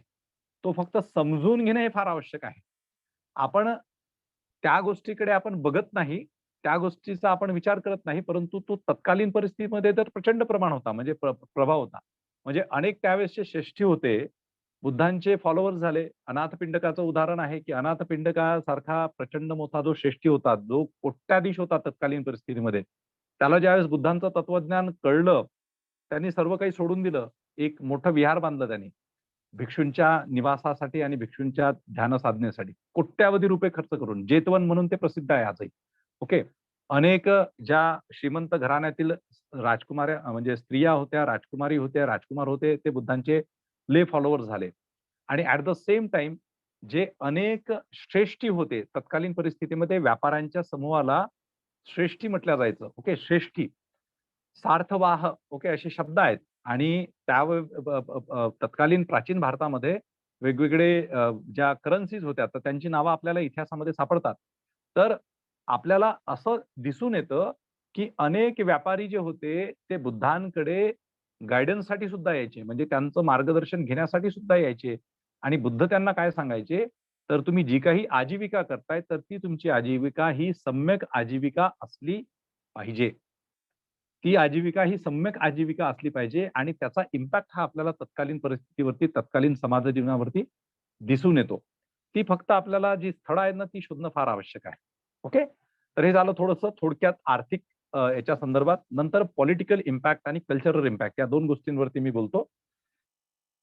पॉलिटिकल इम्पॅक्टच्या संदर्भात मॅक्स वेबर नावाचा एक तत्ववेत्ता आहे, आधुनिक युगातला. त्यांनी असं म्हटलेलं आहे, की Buddhism is a non political or anti political system. Max वेबरचं म्हणणं आहे, की बुद्धिझम जे आहे किंवा बुद्ध तत्वज्ञान हे पॉलिटिकल नाही आहे. ते नॉन पॉलिटिकल आहे किंवा ते पॉलिटिक्सच्या अगेन्स्ट आहे. परंतु आत्ताच्या याच कालखंडामध्ये अनेक लोकांनी बुद्धिझमचा इम्पॅक्ट पॉलिटिक्सवरती कसा झाला, तत्कालीन राजकीय परिस्थितीवरती कसा झाला आणि इनफॅक्ट आत्ताच्या आत्ताच्या जागतिक जगामध्ये वेगवेगळे जे राष्ट्र आहेत आणि ज्या ठिकाणी मोनार्की आहे आजही, ओके, म्हणजे भूटानमध्ये मोनार्की आहे, ओके, किंवा अनेक ठिकाणी हे साउथ ईस्ट एशियन नेशन्समध्ये मोनार्की आपल्याला दिसून येते म्हणजे राजेशाही पद्धती. पण तिथे बुद्धिझमचा राजकारणामध्ये कसा इम्पॅक्ट आहे? भारतातलं राजकारण सोडून द्या. ते न सुधारणारी गोष्ट आहे. भारतीय राजकारण. कारण भारतीय समाजकारण, धर्मकारण, राजकारण या सध्या तरी लगेच सुधारतील असं आपल्याला कन्सिडर करता येत नाही. आपण बुद्ध गमावला एक प्रकारे. तो बाबासाहेब आंबेडकरांनी परत बुद्धाला, बुद्धिस्ट तत्वज्ञानाला, बुद्धांच्या तत्वज्ञानाला, मानवतावादी तत्वज्ञानाला परत 1956 मध्ये रिएस्टॅब्लिश केलं. परंतु भारताच्या राजकारणावरती त्या नैतिक बुद्ध तत्वज्ञानाचा प्रभाव हा लगेचच्या लगेच पडणं हे सध्या तरी शक्य वाटत नाही. परंतु हा प्रभाव निश्चितपणे तुम्हाला जे साउथ ईस्ट एशियन नेशन्स आहेत, त्या ठिकाणी दिसतो. तर मॅक्स वेबरनी जी मांडणी केली होती, की Buddhism or the Buddhist philosophy is a anti political or non political. तर त्याच्या संदर्भात अनेक जे पॉलिटिकल सायंटिस्ट आहेत त्यांनी असं मत मांडलेलं आहे, की नव्हे, बुद्धांच्या तत्वज्ञानाचा प्रभाव हा एशियाटिक कंट्रीज मधल्या पॉलिटिक्सवरती दिसतो आणि तो प्रभाव तुम्हाला सम्राट अशोकाच्या कल्याणकारी राज्याची जी पद्धती सम्राट अशोकाने निर्माण केलेली होती, तर त्याच्यामध्ये सुद्धा आपल्याला दिसून येतो. म्हणजे सम्राट अशोकाची वेलफेअर स्टेटची जी संकल्पना होती, कल्याणकारी राज्याची संकल्पना, म्हणजे असा प्रश्न विचारला जातो, की whether the Ashoka's Dhamma was a Buddhism or based on the Buddhism, Buddhist philosophy. So yes, okay. काही लोक त्याचं क्रिटिस करतात, की नो, की it was totally segregated. Okay, but it was not segregated. Ashoka's concept of welfare state, it was based on the Buddhist philosophy. Okay. तर त्याच्यामध्ये त्यावेळेसचे जे वर्ण होते किंवा त्यावेळेसचे जे वेगवेगळे सेक्शन्स होते, जसे अशोकाच्या कालखंडामध्ये जैन सुद्धा होते, आजीविक पंथाचे लोक सुद्धा होते, ब्राह्मण होते. ओके. आणि आणखी वेगवेगळे जे काही सेक्शन्स होते त्यावेळेसचे, तर त्या सगळ्यांना समान न्याय म्हणजे आजीविक पंथ वेगवेगळे होते. त्यावेळेस ऑफशूट्स खूप सारे होते. वेगवेगळे पंथ म्हणू शकतो आपण त्याला. जसा आजीविक नावाचा एक पंथ होता. ओके. किंवा अजित केस खांबलीन नावाचा एक व्यक्ती होता, तर त्याचा एक पंथ होता. तर असे वेगवेगळे पंथ होते. त्या पंथांमध्ये मी काही जाणार नाही. सो बेसिकली विविध पंथांच्या लोकांना सन्मानपूर्वक वागवणे, ही गोष्ट अशोकाने केली. प्राणी हिंसा न करता अशोकाने त्याच्या राज्यकारभारामध्ये ज्यावेळेस तो कलिंगच्या युद्धानंतर, म्हणजे आता कलिंगच्या युद्धाच्या आधी अशोक बुद्ध तत्वज्ञानाचा स्वीकार करणारा होता, की नंतर झाला, हा परत काही तज्ञांच्या दृष्टिकोनातून वादाचा विषय असेल. परंतु एकंदरीत आपण असं म्हणू शकतो, की सम्राट अशोकाने ज्यावेळेस त्याच्या राज्यकारभारामध्ये प्रॉपरली सुरुवात केली कलिंगच्या युद्धानंतर, तर त्यावेळेस त्यांनी आज्ञा दिली, की त्याच्या किचनमध्ये कुठल्याही पद्धतीचा मांसाहार होणार नाही. जे एक दिवस कुठलातरी त्यांनी डिसाईड केलेला होता त्याच्यासाठी फक्त, पण रोज जे व्हायचं ते त्यांनी बंद केलं. म्हणजे प्राणी हिंसा एक प्रकारे बंद केली. प्राण्यांसाठी जगामध्ये पहिला असा सम्राट होऊन गेला, की ज्यांनी प्राण्यांसाठी सुद्धा इस्पितळं उघडली. पहिला प्राचीन भारतातला पहिला सम्राट, सम्राट अशोक. ओके. त्याच्यानंतर प्रत्येक योजनावरती, प्रत्येक 1 मैलावरती, म्हणजे साधारणतः 1.5-2 किलोमीटरवरती प्राण्यांसाठी हॉस्पिटल्स, प्राणी आणि मनुष्यासाठी विश्रामगृहे, विहिरी, उद्यानं, हे सर्व सम्राट अशोकांनी तत्कालीन परिस्थितीमध्ये निर्माण केलं. हा मानवतावादी दृष्टिकोन कुठून आला? ओके.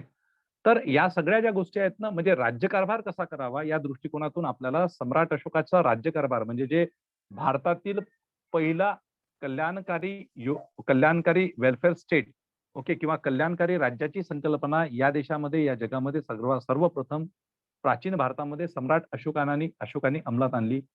तर ती जी अंमलात आली ना, तर त्याच्या मागचा जो तत्वज्ञान होतं ते बुद्धांचं. त्याच्यामुळे Buddhism can not be segregated from the political impact. Okay. म्हणजे राजकारणावरती बुद्धांच्या तत्वज्ञानाचा प्रभाव नव्हता असं आपल्याला म्हणता येत नाही. कालांतराने आपल्याला कनिष्क सम्राट आहे, ज्यांनी बुद्धिझम, म्हणजे तो तर सेंट्रल एशियामधून आलेला होता. कुळातील होता, शक होता तो. ओके. आणि त्यांनी आपल्याला दिसतं, की त्याच्या राज्यकारभारामध्ये सुद्धा त्यांनी बुद्धांचं जे तत्वज्ञान होतं समतावादी, तर ते त्यांनी राबवलेलं दिसतं. त्याच्यानंतर आपल्या महाराष्ट्राच्या संदर्भात जर आपण बोललो, तर महाराष्ट्राच्या संदर्भात सातवाहन कालखंडामध्ये जे सातवाहन श्री सत्कर्णी वगैरे होऊन गेले, गौतमीपुत्र सत्कर्णी नावाची स्त्री होऊन गेली. ओके. सॉरी, गौतमी बलसारी नावाची स्त्री होऊन गेली. तिचा मुलगा गौतमीपुत्र सत्कर्णी. त्याच्यानंतर नायनिका नावाच्या महिला होऊन गेल्या, ज्या राजघराण्यातील होत्या. महारठी राजघराणं होतं, त्यातील स्त्रिया होत्या. यांनी सुद्धा त्यांच्या राज्यकारभारामध्ये, म्हणजे सातवाहन कुटुंबाशी, सातवाहन वंशासोबत त्यांचं विवाह संबंध जोडलं गेलं आणि यातूनच नंतर हे महाराष्ट्र वगैरे हे जे नाव आहे, तर या महारठी याच्यातूनच ते आलेलं आहे. तो वेगळा इतिहास आहे, त्याच्यामुळे मी त्यावरती जाणार नाही. सो बेसिकली त्यांनी आपल्या इकडे आता नाणेघाट वगैरे आहे, तर हा नाणेघाट वगैरे कोणी निर्माण केला? या संपूर्ण महाराष्ट्रातील हे केव्ह आर्किटेक्चर हे सातवाहनांच्या कालखंडामध्ये निर्माण झालं. कशासाठी निर्माण झालं? तर जे बौद्ध भिक्षू स्वतःचं संपूर्ण आयुष्य समाजाप्रती डेडिकेट करायचे, जे मिशनरी, ओके, जे मिशनरी होते, जे संपूर्ण स्वतःचं वैभव, भौतिक वैभव वगैरे सोडून अनेक राजकुमारी शमन संस्कृतीला शरण गेलेले होते. तर या भिक्षूंसाठी त्यांच्या निवासासाठी सातवाहन कालखंडामध्ये मोठ्या प्रमाणात भारतामध्ये महाराष्ट्रामध्ये आपल्याला केव्ज आर्किटेक्चर विहारे, चैत्य यांची निर्मिती झाल्याचं आपल्याला दिसून येतं. ओके. तर हा जो आहे ना, हा बुद्धांच्या तत्वज्ञानाचा, त्यांच्या विचारांचा या राजकीय याच्यावरती प्रभाव दिसून येतो आणि एकंदरीत संपूर्ण लोकांचं म्हणजे सर्वसामान्य लोकांचं आयुष्य कसं चांगलं होईल, सुकर होईल, या दृष्टिकोनातून सुद्धा वेगवेगळ्या राजेशाही कालखंडांमध्ये आपल्याला प्रयत्न झालेले दिसतात.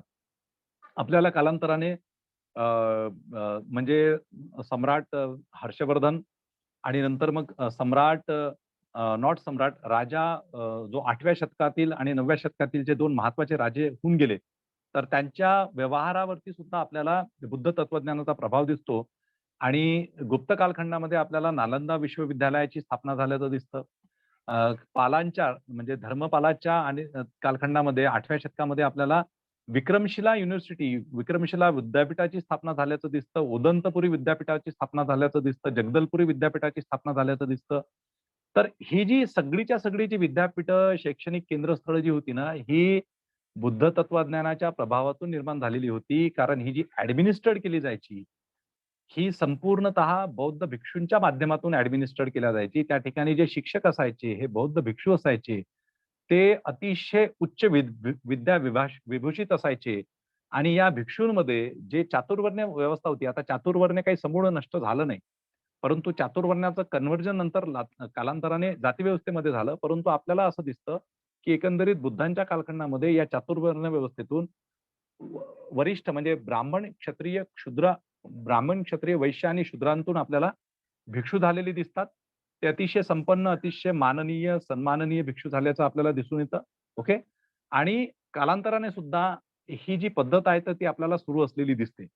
तर बुद्धांच्या कालखंडापासून तर साधारणतः 10व्या शतकापर्यंत म्हणजे इसवी सन पूर्व ते इसवी सन 10वं शतक. ओके. 1000 एडी पर्यंत. ओके. साधारणतः हा जो पालांचा जो कालखंड आहे, तर याच्यामध्ये अनेक सम्राटांच्या माध्यमातून त्यांच्या राजकीय कारकिर्दीमध्ये त्यांनी बौद्ध तत्वज्ञानाचा उपयोग केल्याचं दिसून येतं. जनकल्याणासाठी वेगवेगळ्या योजना कार्यान्वित केल्याचं आपल्याला दिसून येतं. तसंच शैक्षणिक संस्था उभारल्याचं दिसून येतं. तसंच सांस्कृतिक प्रवाहाच्या दृष्टिकोनातून जर विचार केला, तर अनेक ठिकाणी अनेक गोष्टी निर्माण झाल्याचं आपल्याला दिसतं.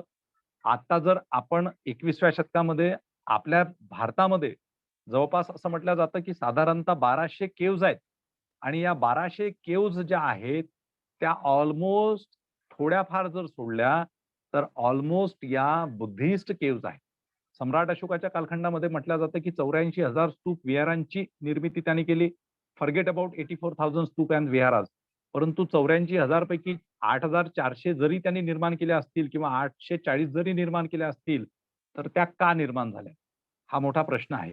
त्यामुळे मित्रहो, आपल्याला बुद्ध तत्वज्ञानाचा प्रभाव हा प्राचीन भारतामध्ये नव्हे, तर प्राचीन भारतापासून तर प्राचीन म्हणजे साधारणतः इतिहासाचं ज्यावेळेस आपण मूल्यमापन करतो, तर इतिहासामध्ये 3 जे कालखंड आहे प्राचीन, मध्ययुगीन आणि आधुनिक. तर प्राचीन भारत हा साधारणतः प्राचीन भारताचा इतिहास हा साधारणतः 8व्या शतकापर्यंत आहे. तर म्हणजे गुप्त कालखंडापर्यंत सॉरी पाल कालखंडापर्यंत धर्मपाल आणि देवपाल ओके.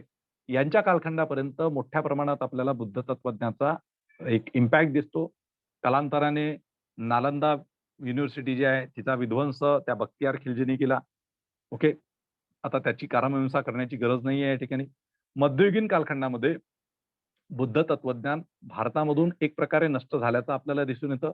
परंतु चीनमधून 3ऱ्या-4थ्या शतकात आलेले फाहियान, 6व्या शतकामध्ये आलेले ह्युएन आणि त्यानंतर 7व्याच शतकामध्ये आलेले 7व्या-8व्या शतकामध्ये आलेले इत्सिंग आणि अनेक चीनी प्रवासी, अनेक व्यापारी जे सिल्क रूट जो होता, त्या सिल्क रूटमधून जे व्यापार वगैरे करायचे, त्यांच्या माध्यमातून बुद्ध तत्वज्ञानाचा प्रचार-प्रसार हा आपल्याला जगभरामध्ये झाल्याचा दिसून येतो आणि भारतातले त्रिपिटक म्हणजे जे विनय पिटक, सुत्त पिटक आणि अभिधम्म पिटक हे जे पीठक होते, त्रिपिटक जे होतं, जे बुद्धांचं जे साहित्य होतं, बुद्धिस्ट लिटरेचर होतं, ज्याच्यामध्ये म्हणजे भगवान बुद्धांनी त्यावेळेस जे त्यांच्या भिक्षू संघाला सेरेमन्सच्या माध्यमातून, प्रवचनाच्या माध्यमातून जे काही मार्ग सांगितला होता, ओके, जो काही चांगला उपदेश केला होता, ज्याचं कंपायलेशन नंतरच्या काळामध्ये सुत्त, विनय आणि अभिधम्मामध्ये झालं, तर त्याची ओरिजिनल मॅन्युस्क्रिप्ट्स हे आपल्याला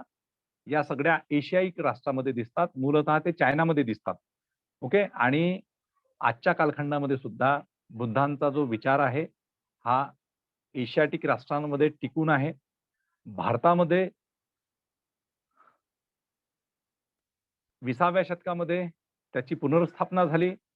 परंतु आपण फार वेगवेगळे चष्मे घातलेले असतात. त्याच्यामुळे आपल्याला स्पष्ट काही दिसत नाही.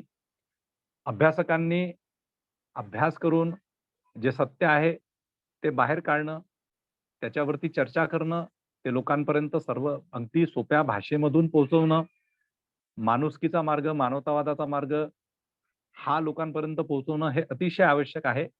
कारण भारताला जर काही अनमोल ठेवा जर मिळालेला असेल, तर तो ठेवा म्हणजे बुद्धांची विचारधारा आहे, बुद्धांचं तत्वज्ञान आहे. ते आपण आपल्याच देशामध्ये झालेल्या क्रांती आणि प्रतिक्रांतीच्या एका संघर्षामध्ये जो आजही कायम आहे. आता मी जे शब्द वापरतो ते कदाचित कुणाला कळणार सुद्धा नाही. क्रांती आणि प्रतिक्रांती काय बोलतायत ते. पण ज्यांचा अभ्यास आहे, जे चिकित्सक आहेत त्या लोकांना निश्चितच ते शब्दप्रयोग कळतील.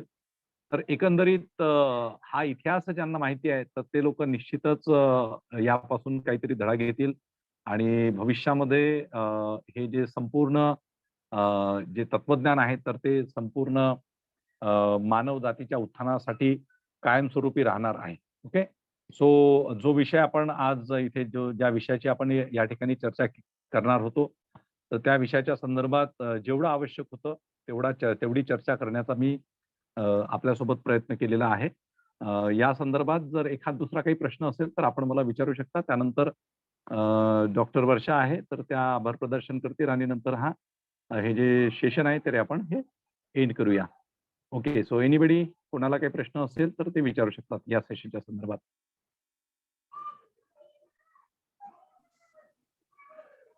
कोणाला काही प्रश्न असेल तर विचारू शकता. आपण हे सेशन थांबवून घेऊया. जय Bhim.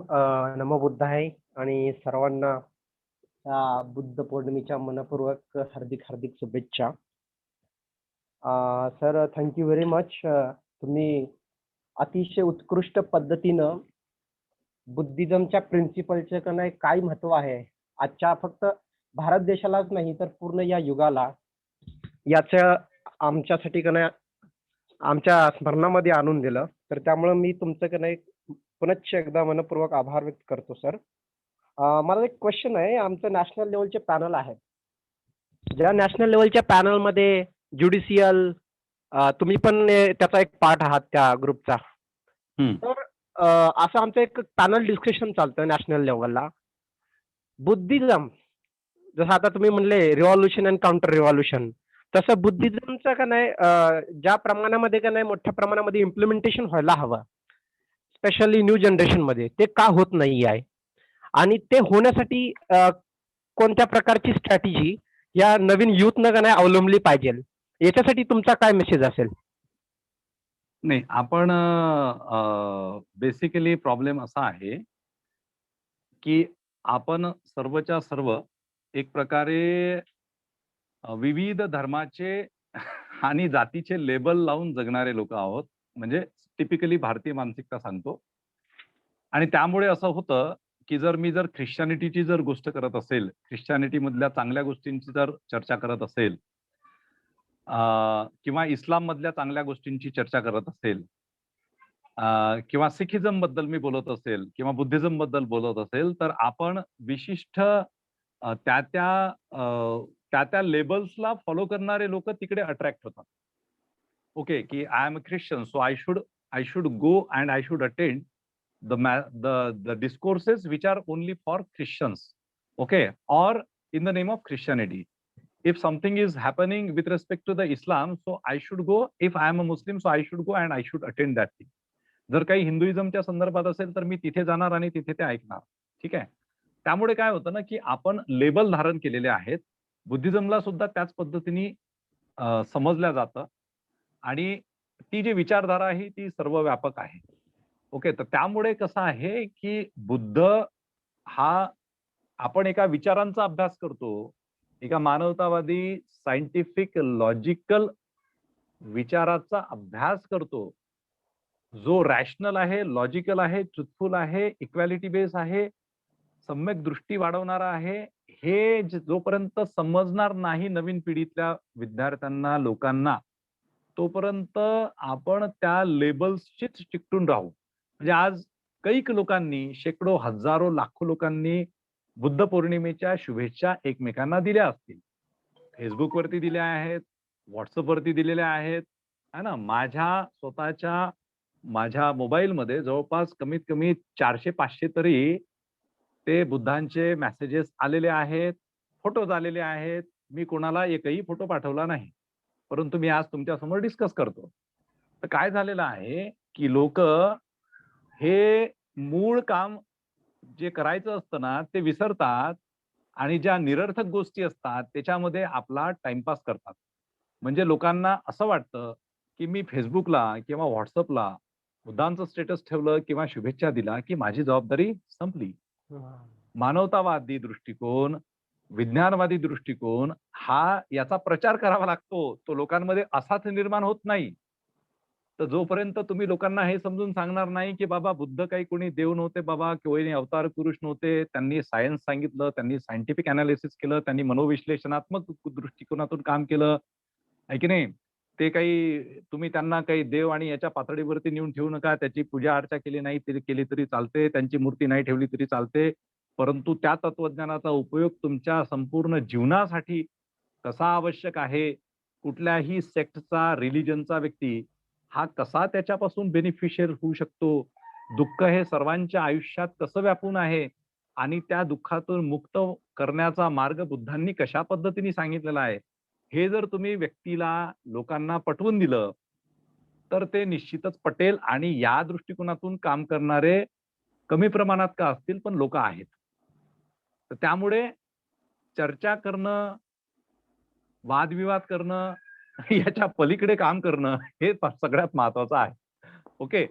And it is beyond sect, beyond religion, beyond caste, beyond sex, beyond place.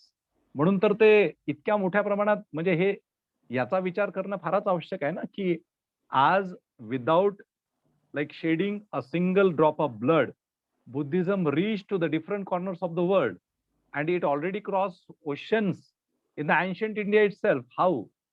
Why it pose impact on the so many richest people of the world? म्हणजे जगातील आजच्या समकालीन परिस्थितीमध्ये आजच्या कालखंडामध्ये सुद्धा अनेक कोट्याधीश, अब्जाधीश लोक त्या बुद्धांच्या विचारसरणीने प्रभावित होतात. आणि ते त्यांचं भौतिक सुख बाजूला ठेवतात आणि मेडिटेशन करायला बसतात. आता मेडिटेशन करणेच म्हणजे बुद्धिझम स्वीकारणे किंवा बुद्धिस्ट वे ऑफ लाईफ समजून घेणे अशातला भाग नाहीये. ओके. लोक सायंटिफिकली त्याला ऍक्सेप्ट करतात. म्हणून आज तुम्हाला जे सायंटिस्ट असतात तर ते बिलकुल त्यांच्या घरी एक बुद्धांची मूर्ती असतेच, कारण त्यांनी बुद्धाला जाणून घेतलेलं असतं. ओके. आणि प्रत्येक ज्याच्याकडे बुद्धांची मूर्ती आहे त्यांनी बुद्धाला जाणून घेतलंच आहे अशातलाही भाग नाही. ओके. तर त्यामुळे आयडिया म्हणजे बेसिकली वर्शिपिंग मधून बाहेर येऊन तात्विक दृष्टिकोनातून बुद्ध हे किती उपयुक्त आहे व्यक्तीच्या सर्वांगीण जीवनासाठी, that is most important thing. ते जर करता आलं तर that would be a wonderful thing. Okay. I hope you got answer to your question. Thank you sir. Yes. Anybody?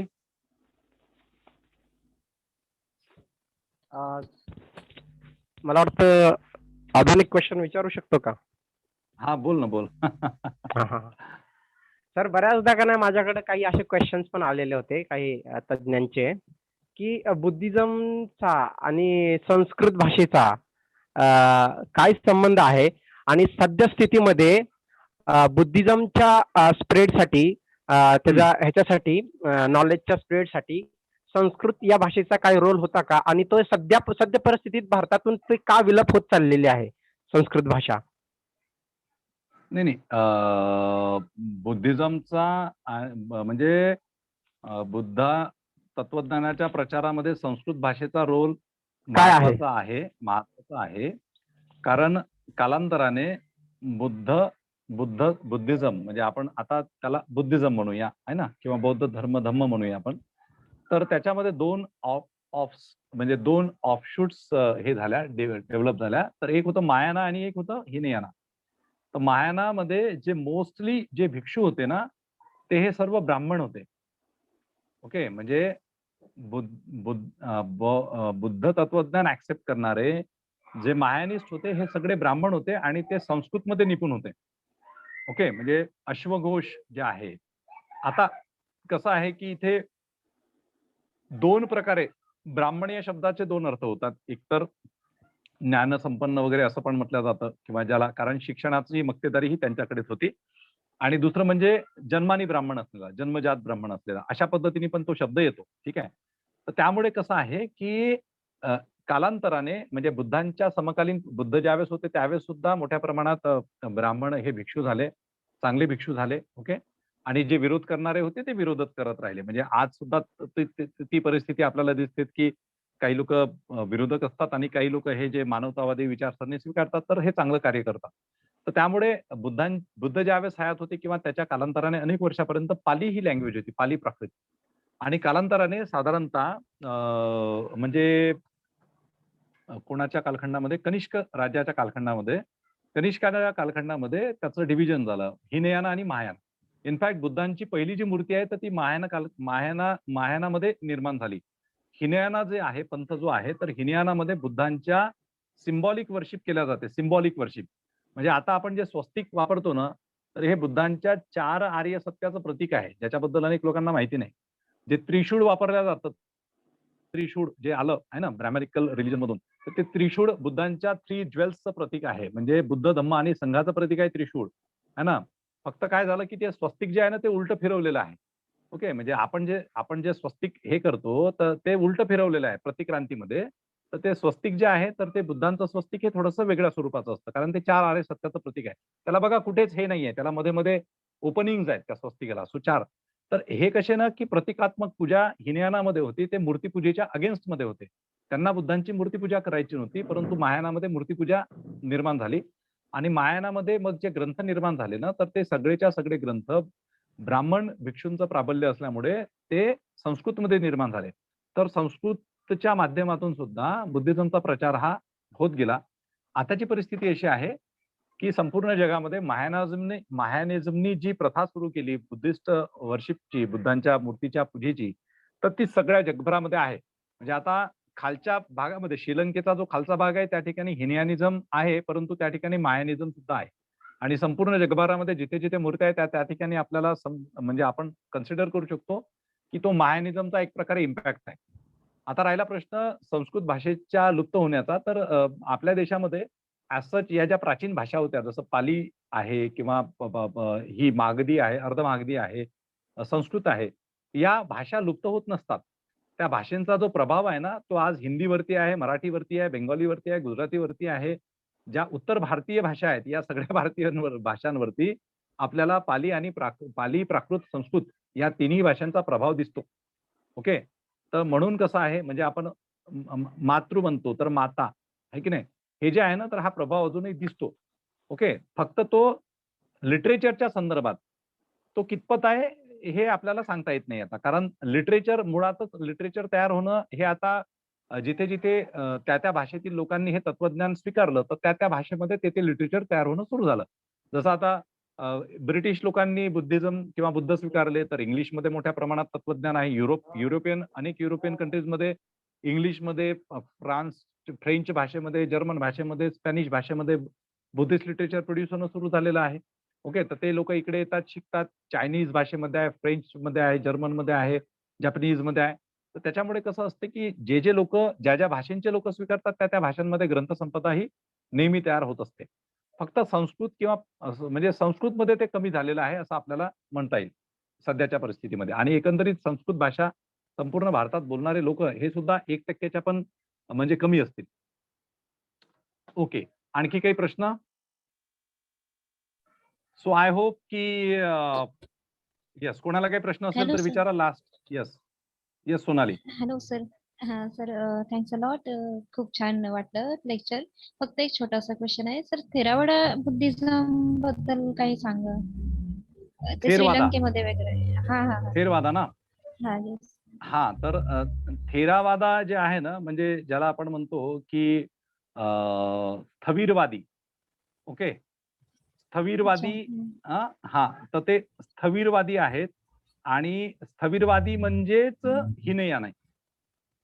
म्हणजे जो मी हिनयान शब्द वापरला ना, तोच स्थविरवादी आणि महासंगिक अशा दोन हे आहेत. स्थविरवादी अँड महासंगिका. सो महासंगिकामधून आलं महायान आणि स्थविरवादींमधून आलं हिनयान.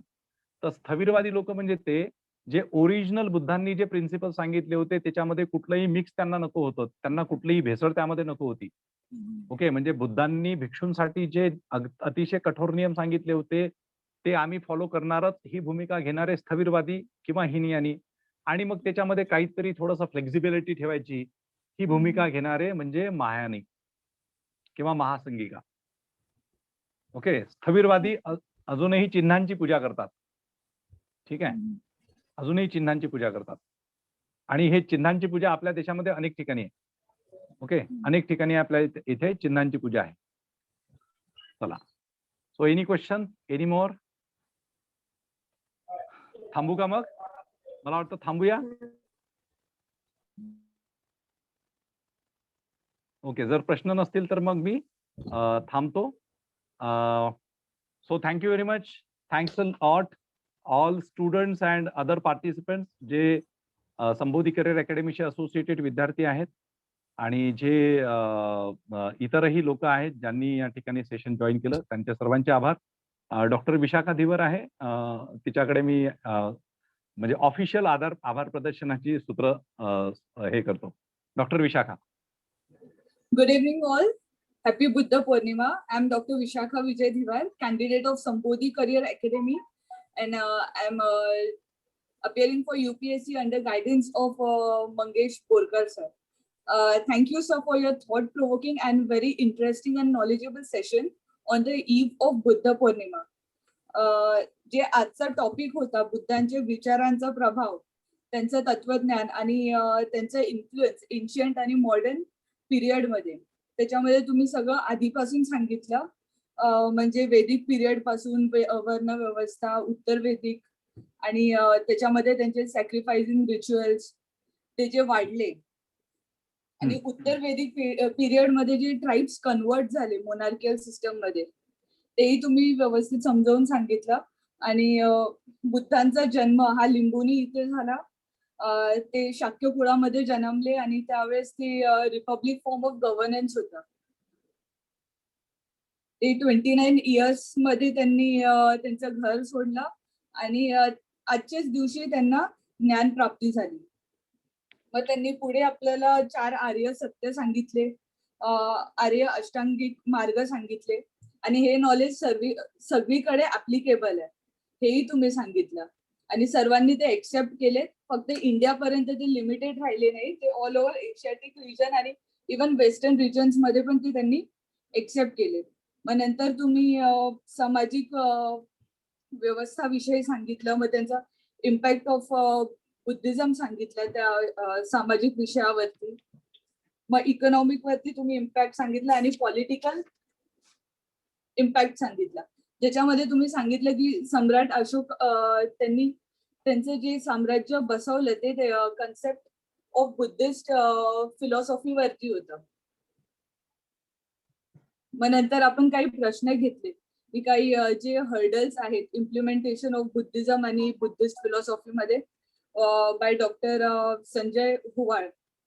आणि एक दुसरा असा प्रश्न घेतला स्थविरवादी बुद्धिझम, जे सोनाली मॅडम यांनी विचारले. थँक्यू सर, खूप नॉलेजेबल सेशन होता. येस, तू तुझा व्हिडिओ ऑन केला तर बरं होईल. एक मिनिट.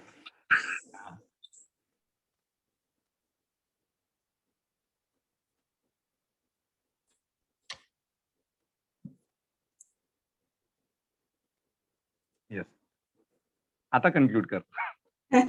थँक्यू सर, खूप नॉलेजेबल सेशन होतं. खूप सगळी नवीन माहिती भेटली आणि खास करून त्याचे पॉलिटिकल इम्पॅक्ट वगैरे जे होते ते कळाले. इकॉनॉमिकल इम्पॅक्ट काय आहेत बुद्धिस्ट फिलॉसॉफीचे तेही कळालेत. शिवाय तुम्ही इंटरनॅशनल पॉलिसीज सांगितले जे बुद्धिस्ट फिलॉसॉफीवरती डिपेंड आहेत. तेही नव्यानं कळालं. Yes Thank you. So yes so Vishakha आणि सर्वांचं आभार.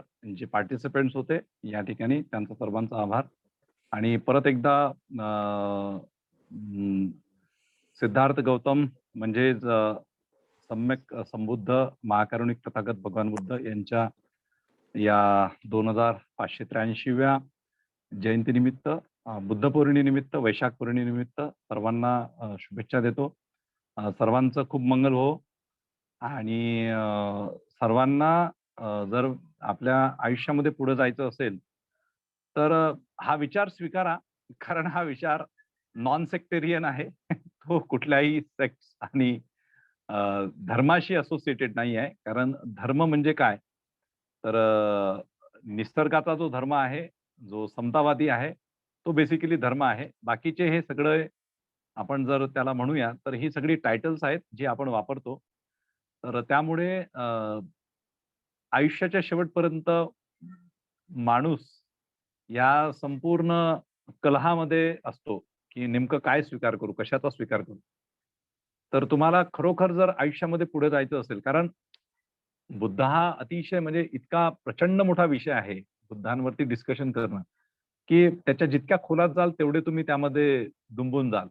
कारण तो वैचारिक हे आहे, म्हणजे तो तुम्हाला कुठेही विदाऊट एनी रिझन तुम्हाला तो नमस्कार करायला लावत नाही. ओके, म्हणजे जिथे रॅशनॅलिटी आहे तिथे बुद्धिझम आहे, जिथे लॉजिक आहे तिथे बुद्धिझम आहे, जिथे सायन्स आहे, सायंटिफिक अप्रोच आहे त्या ठिकाणी बुद्धांचा मार्ग आहे, जिथे ह्युमॅनिटी आहे त्या ठिकाणी बुद्धांचा मार्ग आहे, जिथे इक्वॅलिटी आहे, फ्रेटर्निटी आहे, बंधुत्व आहे त्या ठिकाणी बुद्धांचा मार्ग आहे.